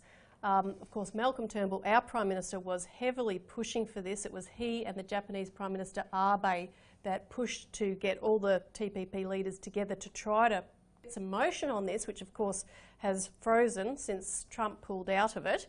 And it was over the course of the weekend rather interesting because it was a done deal basically, that all the leaders had agreed in principle, but then there was a meeting on the Friday night at which the Canadian Prime Minister Justin Trudeau didn't show up, and all the other leaders were quite angry about this. Anyway, afterwards they managed to pull together another agreement. However, it's virtually unrecognisable. Dozens of the most controversial clauses were suspended on things like pharmaceutical rules, intellectual property and labour rights, the ability of foreign corporations to sue national governments, etc. And there were 4 provisions that were not included at all in the treaty arrangement because no consensus could actually be reached on it. And it's funny now, in retaliation, it looks like Turnbull and others are not going to support Canada's wish to join the East Asia Forum, although I will say there were other countries, including New Zealand and others, that also disputed a lot of these clauses, so it's all been stripped out for the time being, but there's no knowing where it'll go. No. Listen, Lisa, the issue here is what we call liberalism or neoliberalism. Now, you hear a lot about it. You know, we had these neoliberalism reforms come into Australia in the 80s through Hawke and Keating. Now, liberalism, free trade, all the same thing. These TPP are part of a package of these neoliberalism economic reforms, which are basically policies that go back to the idea of old liberalism, which is the old idea of the British East India's free trade. Now, unfortunately, most people don't understand this. But neoliberalism means new liberalism. Why does it have to be new? Is because the old liberalism was slavery. It was the opium trading of the old British East India Company of the British Empire, in fact. Right, now these are people like Adam Smith or Jeremy Bentham. You know, these are people and it's really interesting, you know, Jeremy Bentham wrote in defence of usury. And what are we dealing with here? We're dealing with basically people who treat human beings as animals. And I find it absolutely fascinating, like in the United Kingdom, in the UK, you've got people like Jeremy Corbyn that are coming forward demanding the nationalisation of real industries and so forth. And you've had an outbreak of this movement calling for the protection of people and of the nationalisation of industries. And just recently with these Paradise Papers, you've seen this entire opening of these tax haven stuff, right? And the Queen's been caught in it. Yep. And Jeremy Corbyn has was asked a question recently. We've got a video clip of this. Yeah, we'll just show it. Mr Corbyn, should the Queen apologise for her private estate making offshore investments as revealed in the Paradise Papers? Well, anyone that is putting money into tax havens in order to avoid taxation in Britain, and obviously investigations have to take place, should do 2 things: not just apologise for it, but also recognise what it does to our society. Because if a very wealthy person wants to avoid taxation in Britain and therefore put money into a tax haven somewhere, who loses?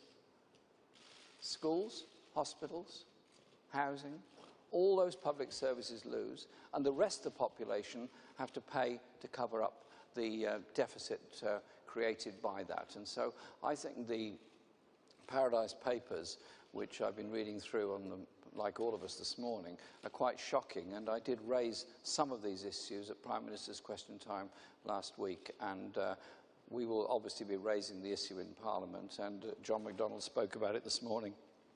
And there needs to be an immediate public inquiry.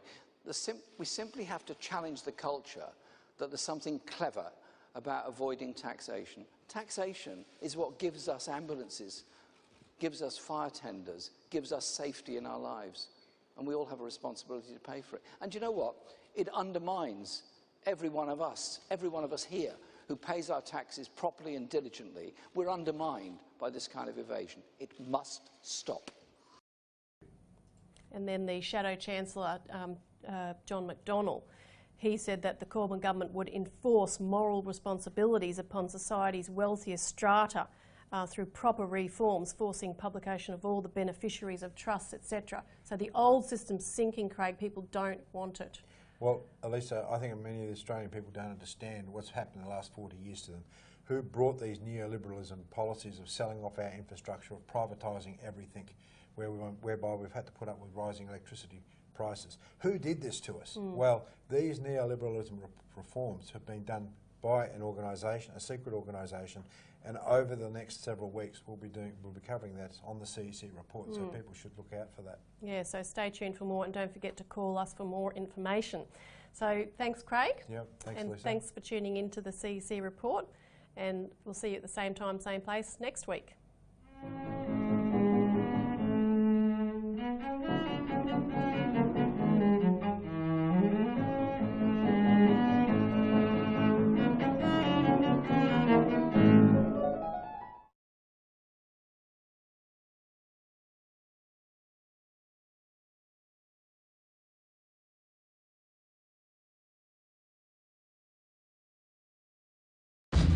Small things. An honest conversation. Your smile. Being for real. They're meaningful, impactful things that have potential to change not only a man's health, but change the truth. We can stop men dying too young by raising funds, awareness, and importantly, raising conversation.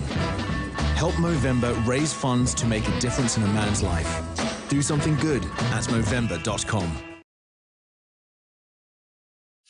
They say there's a chance I could die in a car crash, maybe even from heart disease, maybe even skin cancer. I could die in a work-related accident, or I could die in a fight. The fact is, the biggest cause of death for men in my age group is suicide. Please don't let this happen to me. You can do something. Lifeline believes that suicide is mostly preventable. Help us save lives. Find out what you can do at lifeline.org.au. MELfeed.video is about to close operations for tonight, but we'll be back with you next Wednesday evening. In the meantime, here is a selection of programs that will be seen on our next scheduled web stream. You are welcome to visit our website at MELfeed.video for further details of this project. Until next time, from all of us at MELfeed.video, we wish you a very good night.